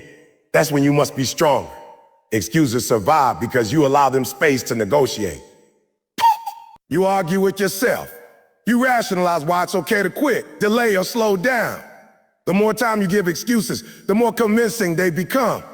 Excuses thrive in hesitation. They thrive in indecision. They thrive in the gray area between I should and I will. The solution is not to argue with excuses. It is to eliminate negotiation altogether. When discipline becomes non-negotiable, excuses die. When your actions are tied to commitment rather than emotion, excuses lose their influence. You must learn to recognize the voice of your excuses. They speak in patterns. They appear frequently.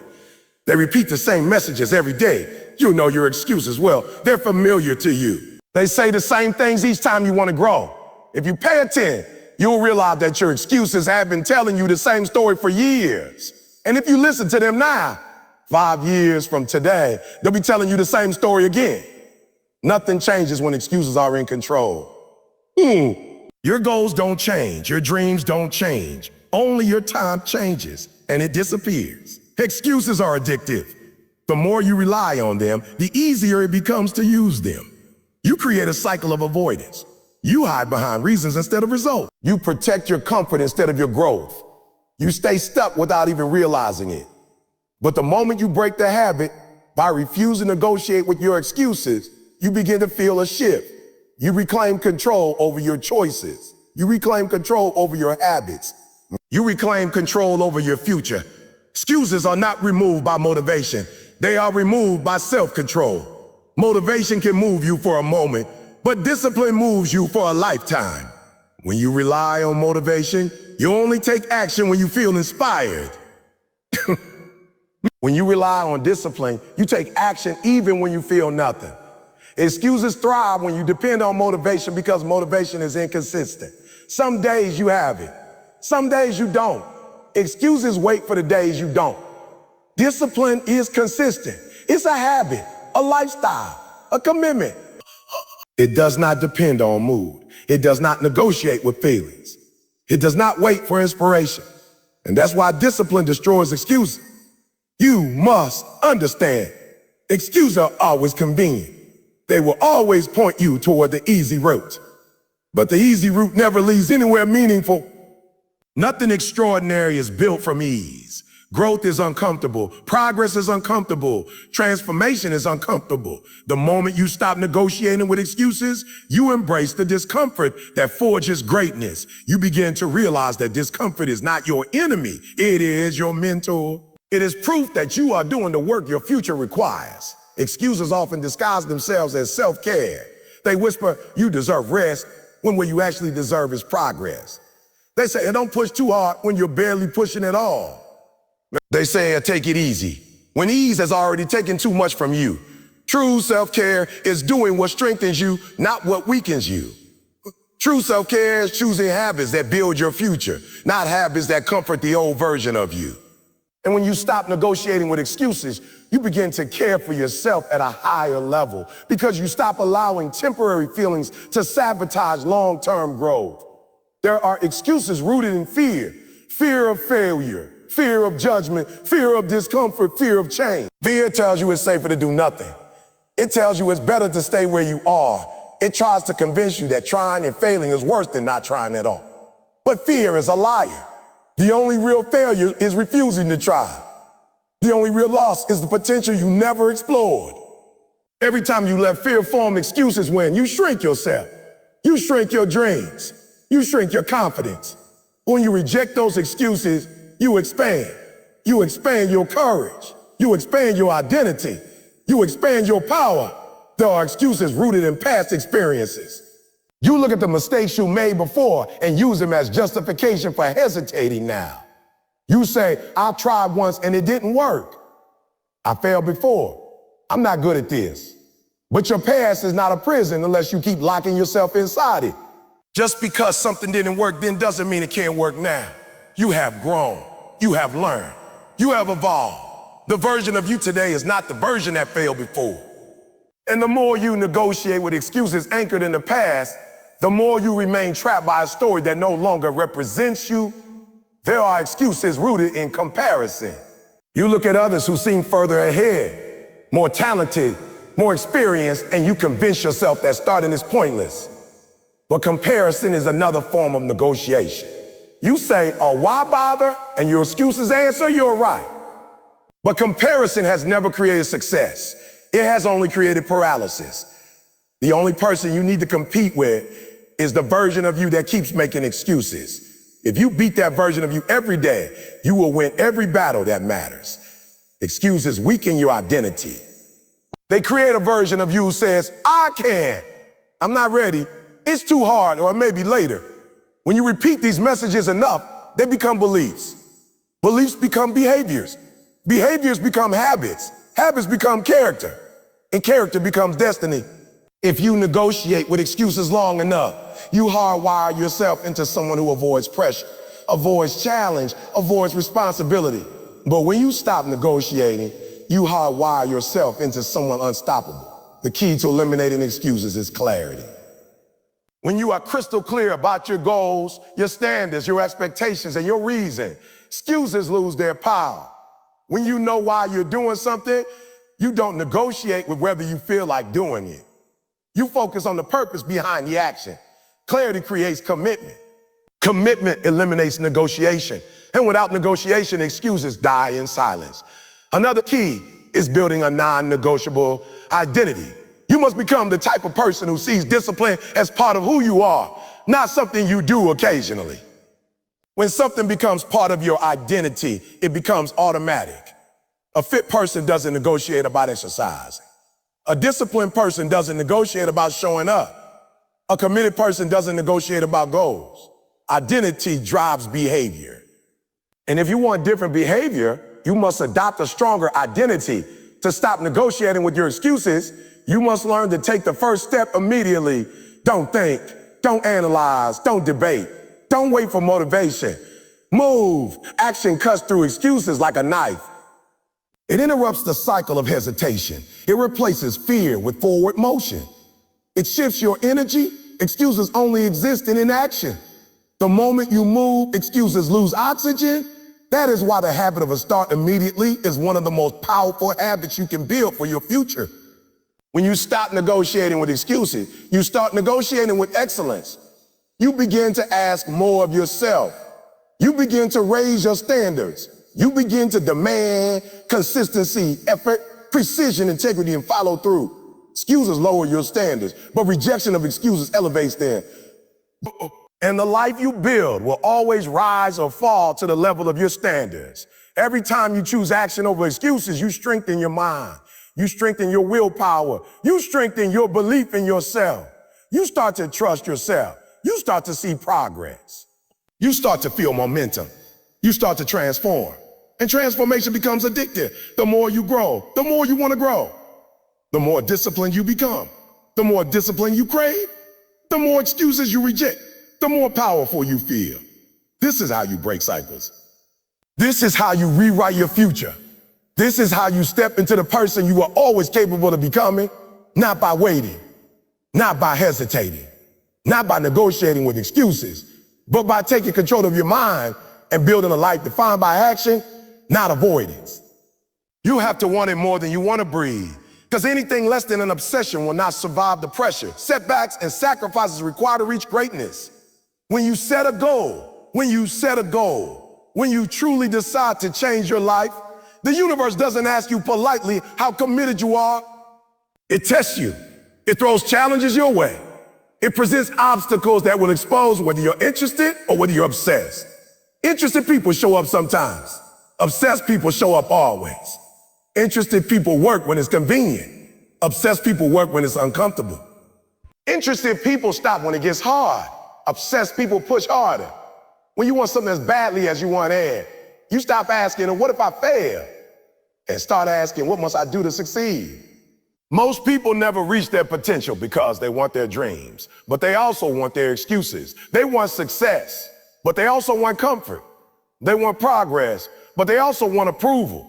They want discipline, but they also want ease. They want growth, but they also want to avoid pain. You cannot have both. When you want something badly enough, so deeply that it becomes a part of your identity, your behavior changes automatically. You stop negotiating, you stop procrastinating, you stop overthinking, you stop doubting, you move. You grind, you chase, you persist, you push yourself past the limits you once thought were unbreakable. Wanting it more than you want to breathe means understanding that desire alone is not enough. Everybody wants something: money, success, recognition, freedom, transformation, opportunity. But desire without intensity is just a wish. A wish doesn't change you. A wish doesn't create discipline. A wish doesn't build habits. A wish doesn't survive adversity. Only an intense, burning hunger, the kind that takes over your thoughts, your action, your lifestyle, can push you through the days when you feel defeated, exhausted, overwhelmed, or uncertain. When you want it more than you want to breathe, quitting stops being an option. Failure stops being fatal. Setbacks become challenges, not ending. There comes a moment in every journey when you face the wall, the point where talent doesn't matter, motivation isn't enough, and every part of you wants to stop. That wall represents discomfort, fear, exhaustion, and doubt. Most people hit that wall and turn back. They tell themselves, this must not be for me. But those who want it desperately enough don't turn back. They climb the wall, they break through it, they find ways around it. They refuse to surrender. They refuse to accept average. They refuse to accept that the wall defines them. The wall becomes proof that they are on the right path. If you want greatness without resistance, without friction, without obstacles, you're dreaming of fantasy, not destiny. Destiny demands hunger. You have to want it more than you want to breathe, because success requires sacrifices that most people are unwilling to make. You will have to sacrifice comfort. You will have to sacrifice time. You will have to sacrifice habits you enjoyed for years. You may have to sacrifice relationships that no longer align with your direction. You will have to sacrifice the old version of yourself, the version that settled, procrastinated, feared change, or avoided discipline. You will have to sacrifice laziness, entitlement, and excuses. You may have to sacrifice sleep. You may have to sacrifice convenience. You may have to sacrifice being understood by others. And here is the truth. If you don't want it badly enough, these sacrifices will feel like suffering. But if you want it more than you want to breathe, these sacrifices will feel like investment. You will see every hour of hard work as a deposit into your future. You will see every challenge as training. You will see every setback as a strengthening process. You will see every sacrifice as a necessary step toward becoming the person you are destined to be. When you want something so deeply that it consumes you, you stop needing encouragement. You stop needing validation. You stop needing people to understand you. You stop needing motivation videos or inspiration quotes to get you moving. You become your own fuel. You wake up hungry. You wake up focused. You wake up determined. Even on the days when your energy is low, your desire is high. Even on the days when your body is tired, your spirit is unshaken. That hunger becomes a fire that burns through the excuses your mind tries to create. It becomes a force that drives you through fatigue, fear, and frustration. Hunger creates resilience. When you want it more than you want to breathe, you treat every day like an opportunity and every moment like a responsibility. You stop waiting for the right time because you realize the right time is whenever you decide to start. You stop blaming circumstances because you realize the only thing you can truly control is your effort. You stop waiting for support because you realize your dreams belong to you, not your family, not your friends, not your coworkers, not strangers, only you. And because of that, you stop depending on anyone else to push you. You have to want it with a level of intensity that makes people uncomfortable. People who are average will never understand someone who is obsessed. They will label you as a too focused, a too serious, a too intense, or a too committed. But that's because your hunger highlights their lack of hunger. Your discipline exposes their excuses. Your effort reveals their inconsistency. And instead of admiring your dedication, some will try to downplay it so they can feel better about their own lack of effort. That is exactly why your hunger must come from within, not from external praise. If you rely on applause, you'll starve when the clapping stops. When your desire comes from your soul, no one can take it from you. You have to want it more than you want to breathe because the journey to your dreams will feel suffocating at times. You will feel pressure. You will feel overwhelmed. You will feel alone. You will face failure. You will question yourself. You will lose motivation. You may even lose people. These feelings are normal. They are part of the process. If success were easy, everyone would achieve it. But the fact that few do is proof that desire must go beyond the surface. Your desire must be strong enough to carry you when motivation disappears. You begin to see hard work as a gift because you know that every step forward brings you closer to your purpose. You understand that the process itself is shaping you, strengthening you, preparing you. People want the prize without the pressure, but the pressure is what molds you into the person capable of handling the prize. A weak version of you cannot carry a strong destiny. That's why the journey is tough, because it is building the muscles your future requires. Wanting it more than you want to breathe also means embracing obsession. Many people fear the word obsession because they associate it with negativity. But the truth is, all extraordinary results come from obsession. You cannot become elite by being casual. You cannot master anything by doing it occasionally. You cannot transform your life by giving half effort.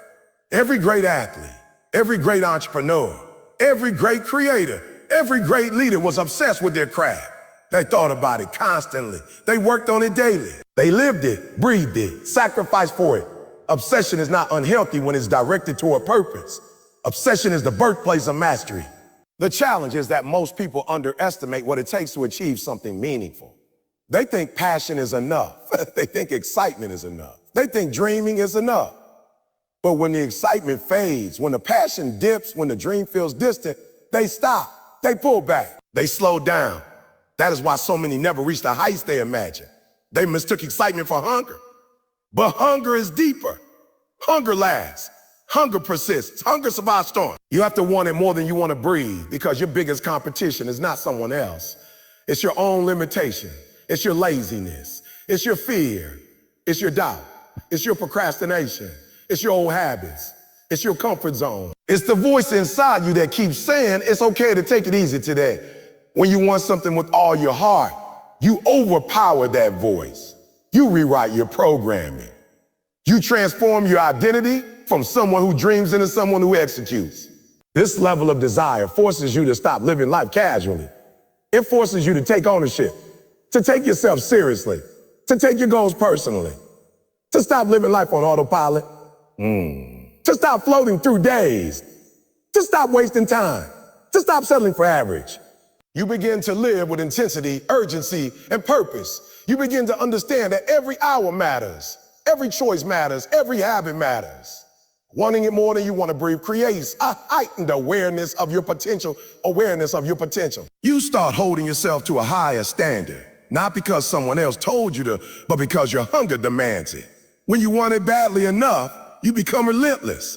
You keep going even when you don't see results yet. You keep going even when progress is slow. You keep going even when the world doesn't believe in you. You keep going even when people doubt you. You keep going even when you doubt yourself. You refuse to back down. You refuse to be average. You refuse to let circumstances dictate your future. That relentlessness becomes the fuel that eventually propels you past everyone who once doubted you. And when you finally achieve your goal, when you finally reach the place you dreamed of, you won't look back and say it was easy. You'll say it was worth it because everything you sacrificed, everything you endured, everything you overcame, everything you pushed through, it all becomes part of your strength, your story, your identity.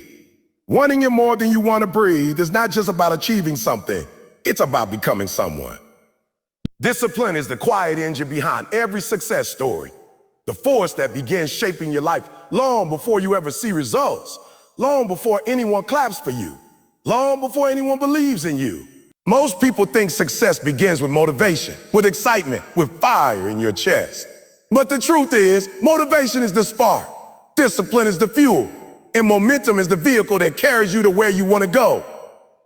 Discipline is the act of doing what needs to be done, even when you don't feel like doing it. It's the act of showing up on days when the world gives you every excuse not to. It's the decision to stay committed to something long after the mood you made that decision in has faded. It's not glamorous. It's not flashy, and it rarely gets praised.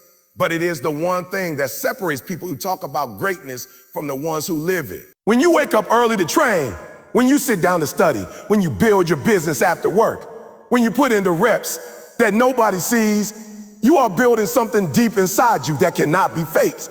You are building the kind of character that becomes unstoppable. Every time you keep a promise to yourself, no matter how small, you strengthen your internal foundation. You teach your brain that you are someone who follows through. And once you start believing that, your actions begin to transform. You begin to move differently. You begin to think differently. Discipline becomes less of a burden and more of a natural rhythm. It becomes part of your identity. People often think momentum is magic, something that shows up randomly, something you have to hope for, something that happens out of nowhere. But the reality is that momentum is simply discipline repeated over time until the effort compounds into progress. When you push yourself consistently, your mind and body begin to adapt. You stop negotiating with yourself. You stop doubting your ability to stay committed. You stop wasting energy debating whether you should do the work, because the work has become part of you. That is the moment momentum is born. Momentum is simply discipline with time added to it. When you practice discipline repeatedly, momentum starts carrying you forward, even on days you don't feel like moving. Imagine a giant flywheel, a huge heavy wheel that takes everything in you to push at first. The first push barely moves it. The second push is just as hard. The third push makes almost no difference. In the beginning, it feels like your effort isn't doing anything. This is where most people quit. They mistake slow progress for no progress. They mistake early resistance for failure. They stop pushing because the effort feels heavier than the reward. But the ones who keep pushing, those are the ones who unlock the power of momentum. Because after enough consistent effort, the wheel begins turning a little easier. It moves a little farther with each push. And eventually it reaches a point where the wheel is spinning so smoothly that it carries itself. It no longer needs maximum force. It has its own built-up power. That is momentum. And the only way to reach it is through discipline. You cannot cheat momentum. You cannot skip the grind and expect your life to accelerate. You cannot pray for progress, but refuse to put in repetition. You cannot ask for growth, but avoid pressure. Discipline is the only gateway to real change. You don't create momentum when you're comfortable. You create momentum when you are consistent. You create momentum when you train your mind to act even when your emotions don't cooperate. That's why discipline is more valuable than motivation. Motivation is inconsistent. Motivation is inconsistent. Motivation depends on mood. Motivation burns bright, but burns out quickly. Discipline doesn't need to feel good to function. Discipline is loyal. Discipline shows up in the rain, in the doubt, in the fear, in the exhaustion. Discipline doesn't need applause. It doesn't need recognition. It just needs your commitment. But here's the powerful part. Once momentum starts, it begins to take on a life of its own.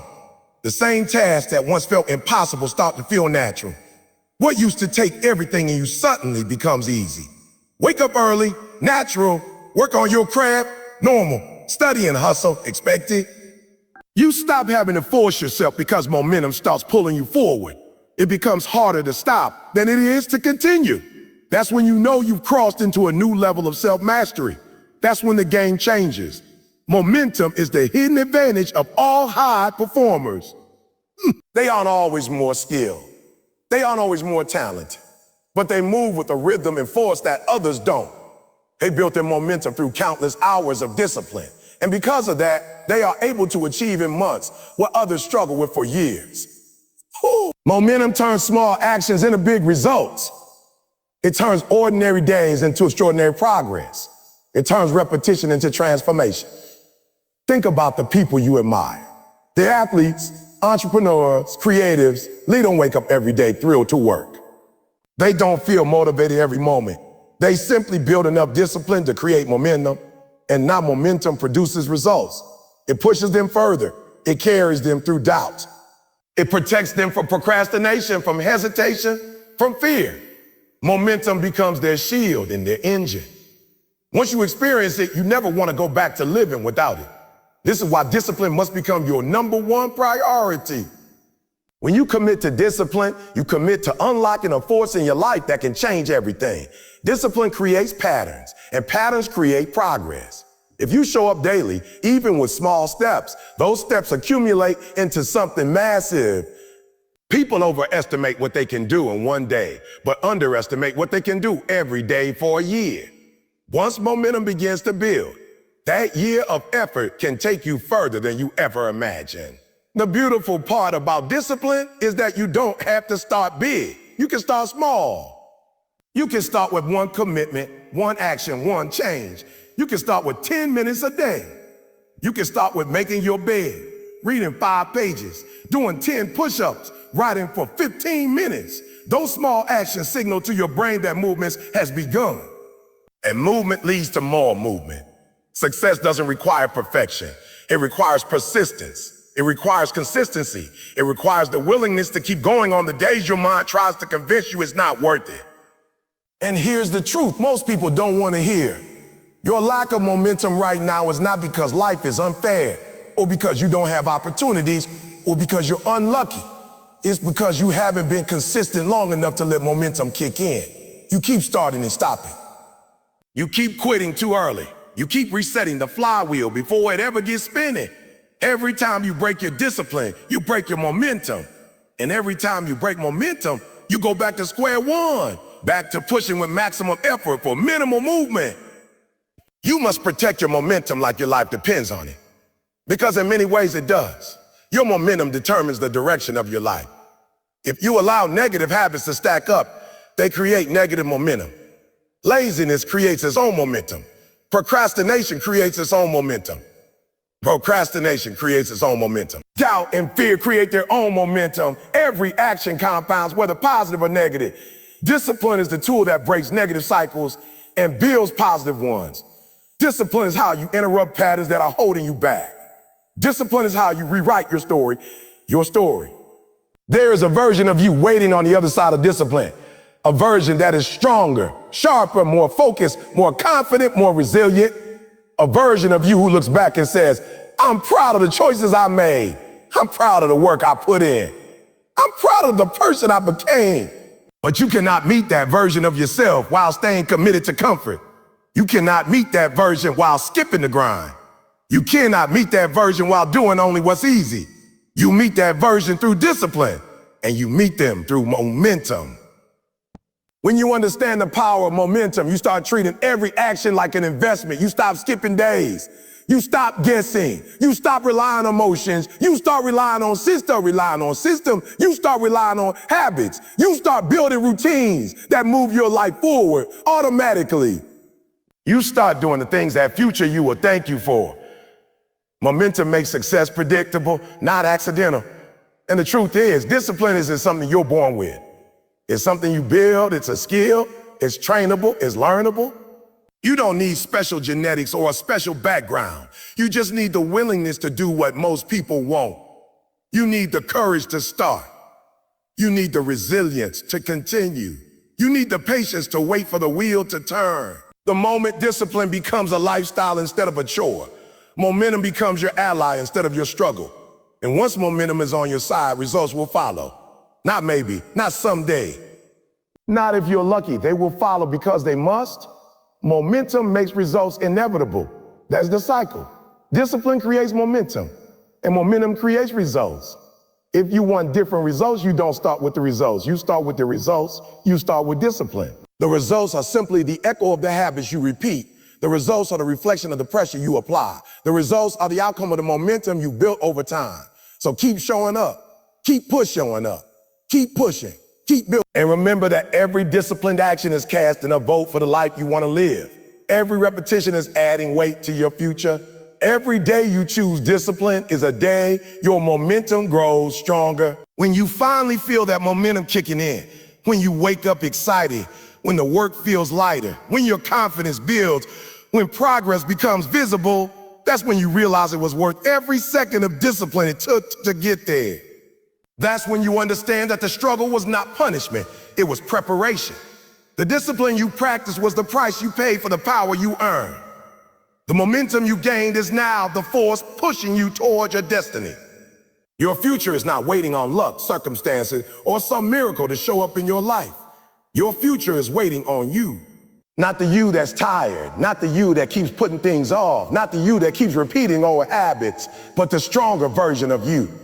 The version that's disciplined, focused, intentional, and relentless.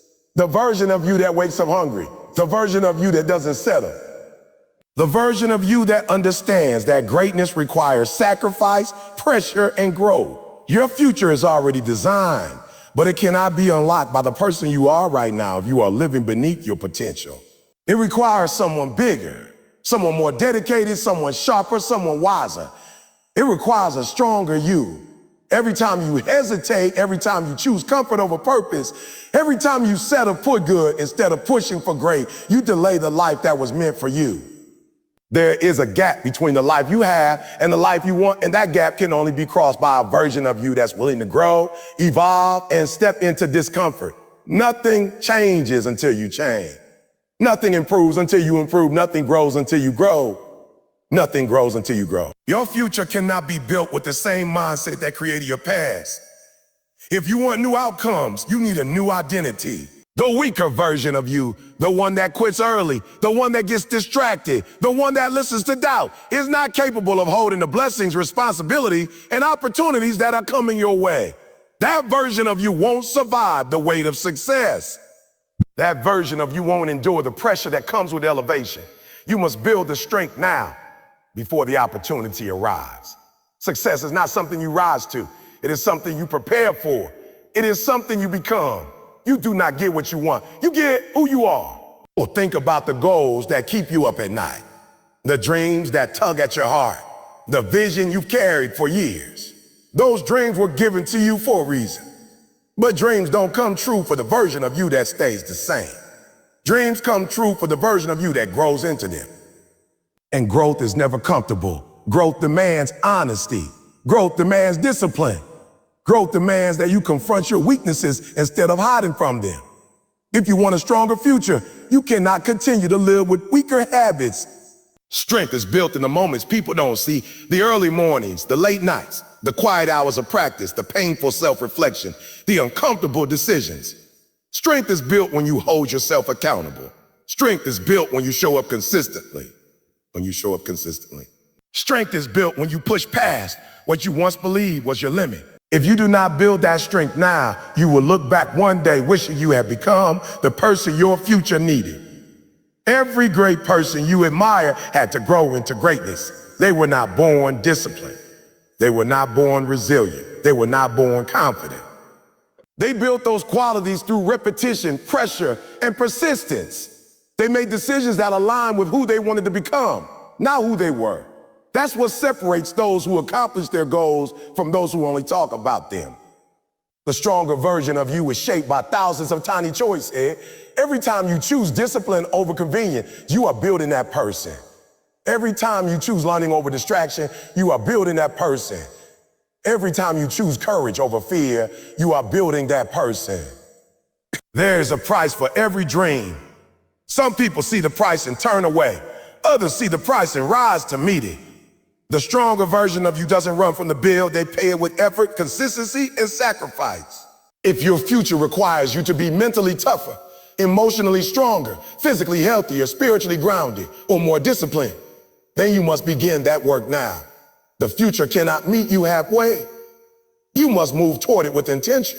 One of the biggest traps people fall into is believing that change will happen later. They say things like, well, one day I'll get serious. Or one day I'll start, or one day I'll commit. But a one day isn't a date, it's a lie. It's a comfort phrase that lets you avoid responsibility. If you want the future you envision, you cannot wait for the perfect moment.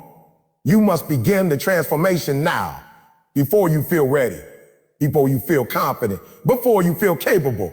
Strength is not built from waiting, it is built from doing. The stronger version of you requires honesty about your current weaknesses. Not judgment, not shame, honesty. You must be willing to say, this habit is holding me back. This mindset is limiting our progress. You cannot grow past what you refuse to acknowledge. You cannot evolve while defending your excuses. You cannot step forward while clinging to what no longer serves you.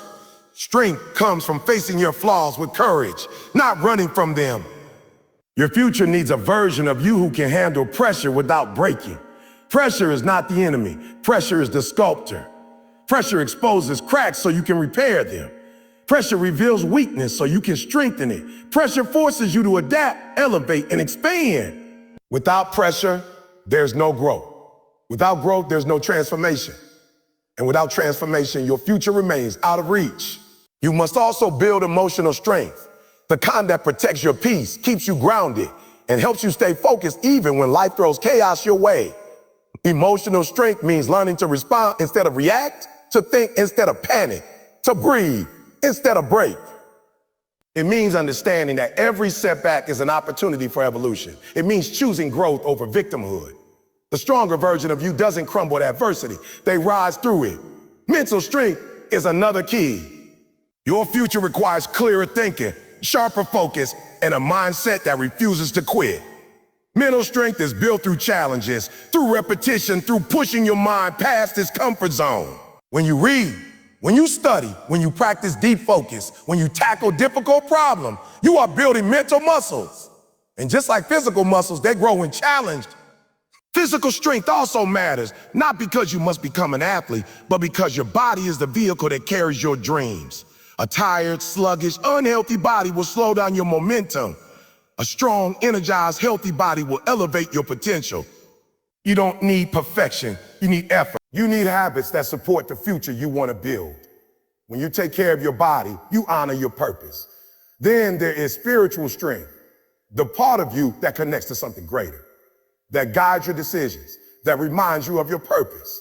Spiritual strength is built through reflection, gratitude, prayer, meditation, journaling, self-awareness. It gives you wisdom, clarity, peace, and direction. It keeps you centered when life becomes overwhelming. A stronger future self is balanced, grounded, and aligned. And then there's discipline, the foundation of all strength. Discipline is the bridge between who you are and who you must become. It is the daily execution of the habits that strengthen your body, mind, and spirit. Discipline transforms potential into reality. Without discipline, the stronger you remains a fantasy. With discipline, the stronger you becomes inevitable. The future version of you is not someone who wakes up perfect. They wake up committed. They don't avoid challenges. They confront them. They don't break under pressure. They adapt to it. They don't settle for average. They push for excellence. They don't quit when things get difficult. They double down. Their strength comes from choices, daily actions, and the willingness to evolve. You must build this version of yourself, not later, not when life is easier, not when you feel motivated, not when circumstances are ideal.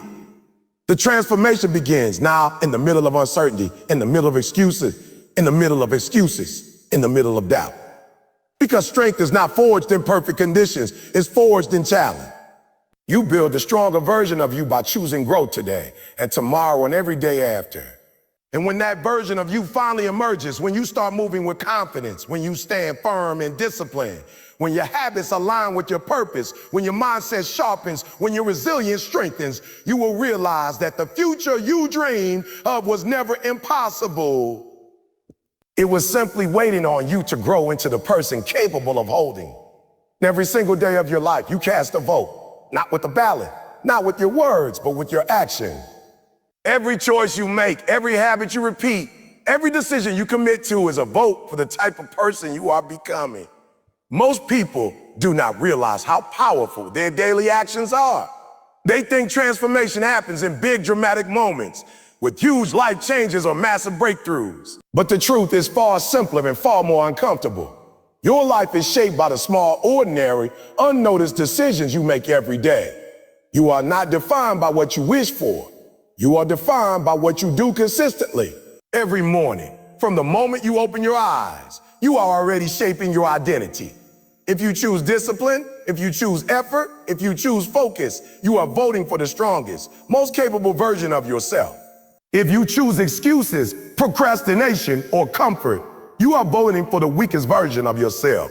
Every behavior is a ballot cast for one of these two identities. An identity, once formed, becomes destiny. The person you repeatedly choose to be becomes the person you eventually become. People often look at successful individuals and think they became great by luck or talent or some sudden spark of inspiration. They don't see the daily votes those individuals cast, votes for discipline, for consistency, for growth, for resilience. They don't see the days when they didn't want to work but showed up anyway. They don't see the days when doubt, fear, or fatigue could have won but did. They don't see the countless moments of choosing purpose over pleasure, focus over distraction, long-term gain over short-term, comfort. These votes, accumulated over time, built the version of them that everyone admires. The truth is that your future self is being built right now, one day at a time, whether you are aware of it or not. You don't become strong accidentally. You don't become disciplined accidentally. You don't become skilled accidentally. You don't become successful accidentally. You don't become successful accidentally. Every trait you want must be earned through the momentum of daily decisions. And these decisions don't have to be enormous. They only have to be consistent. A vote is small, it's a single moment. But when that vote is cast repeatedly, its power becomes undeniable. Your habits are your votes. Your discipline is your vote. Your focus is your vote. Your persistence is your vote. Every time you keep a promise to yourself, you cast a vote for the future you want. Every time you break a promise to yourself, you cast a vote against it. And the hardest truth to swallow is that nobody is neutral. Even doing nothing is still a vote. Usually a vote for staying the same, for remaining stuck, for refusing growth. Imagine two versions of yourself standing on opposite sides of a line. One version is strong, confident, disciplined, skilled, focused, and resilient, the highest expression of your potential. The other version is weak, unfocused, inconsistent, uncommitted, easily distracted, and full of excuses. Now imagine that every decision you make pulls you one step closer to one version or the other. There is no floating in the middle. Every day you move toward one of them. When you skip your goals, you step toward the weaker version. When you show up even tired or imperfectly, you step toward the stronger version. When you choose instant gratification, you step toward the weaker version. When you choose long-term purpose, you step toward the stronger one. And these steps add up. You may not see the difference in a day. You may not feel it in a week, but over months or years, the difference becomes undeniable. Your habits are mirrors. They show you who you are choosing to become. If you want to see your future, look at your daily actions. Look at how you spend your time, what you prioritize, what you ignore, what you run toward, and what you run from. Look at the energy you give, the discipline you choose, the standard you hold yourself to. These things reveal your future more accurately than your goals, your dreams, or your intentions ever could. A lot of people have dreams but lack votes. They want success but vote for laziness. They want confidence but vote for avoidance. They want health but vote for unhealthy choices. They want freedom but vote for procrastination. They want purpose but vote for distraction. They don't understand that you cannot want one life while voting daily for another. Your actions must align with your desires. You must cast enough votes for the identity you want until it becomes impossible to deny. Every day that you wake up and choose effort, real effort, you are rewriting your identity. You are casting votes that slowly tip the scale. You don't need to be perfect. You don't need to win every vote. You just need a majority. You need to cast more votes for the person you want to become than for the person you are trying to outgrow. Change does not require perfection. It requires direction. It requires momentum. It requires repeating the right actions often enough that your identity starts shifting. This is how confidence is built. People believe confidence comes from accomplishments or validation, but real confidence comes from keeping promises to yourself. When you say you're going to do something and then prove it through your actions, you cast a powerful vote for the version of you that is reliable, trustworthy, and disciplined. Your brain starts to believe you. You start to believe you, and that self-belief becomes unshakable. If you want to change your life, change your votes. Stop voting for the patterns that hurt you. Stop voting for the habits that drain you. Stop voting for the behaviors that sabotage your potential. Start voting for the identity you want, even in small ways. 5 minutes of discipline is a vote. One healthy choice is a vote. One page read is a vote. One workout is a vote. 1 hour of focus is a vote. These votes add up faster than you think. They accumulate until they form the foundation of a new identity. Your identity is not fixed. It is fluid, shaped by the daily choices you make. Every day offers an opportunity to cast a vote for the person you want to be. And you must treat each day like it matters. Because it does. The future you want is not built in some far-off moment of inspiration. It is built today through habits, discipline, and consistency. You do not create the future by thinking about it. You create it by voting for it through action. Think about the life you desire. Think about the strength, the success, the peace, the confidence, the discipline, the skills you want. Those traits are not things you chase. They are things you earn, and the currency is daily action. If your dream requires a certain level of discipline, you must vote for discipline daily. If your dream requires a certain level of skill, you must vote for practice daily. If your dream requires a certain level of focus, you must vote for intentionality daily. There are no shortcuts. Your daily actions are the only path to the person you want to become. And the beautiful thing about this truth is that it puts the power entirely in your hands. You don't have to wait for an opportunity, a miracle, or a sign. You don't have to wait for motivation or the perfect conditions. You only have to cast a vote today, and another vote tomorrow, and another the day after that. This is how transformation began. Not with a dramatic moment, but with a vote. Every day is a chance to move one step closer to life you want. Even if yesterday was a setback, today is another ballot. Even if you messed up, fell behind, or made mistakes, today is another chance to vote for growth. You are never disqualified from becoming the person you want to be. You only disqualify yourself when you stop voting for that version of you. One day the votes will accumulate. One day the habits will stack. One day the discipline will feel natural. One day the identity will solidify. One day people will look at you and think you transformed overnight, but you will know the truth. It was hundreds of small daily votes. It was the days you didn't quit. It was the days you chose effort. It was the days you showed up tired. It was the days you fought through doubt. It was the days you refused to betray your future self. Because every day, even the small ones, even the boring ones, even the hard ones matters. Every day counts. Every day builds. Every day shapes. Every day creates. Every day brings you closer to one version of yourself and farther from the other. You get to decide which one wins.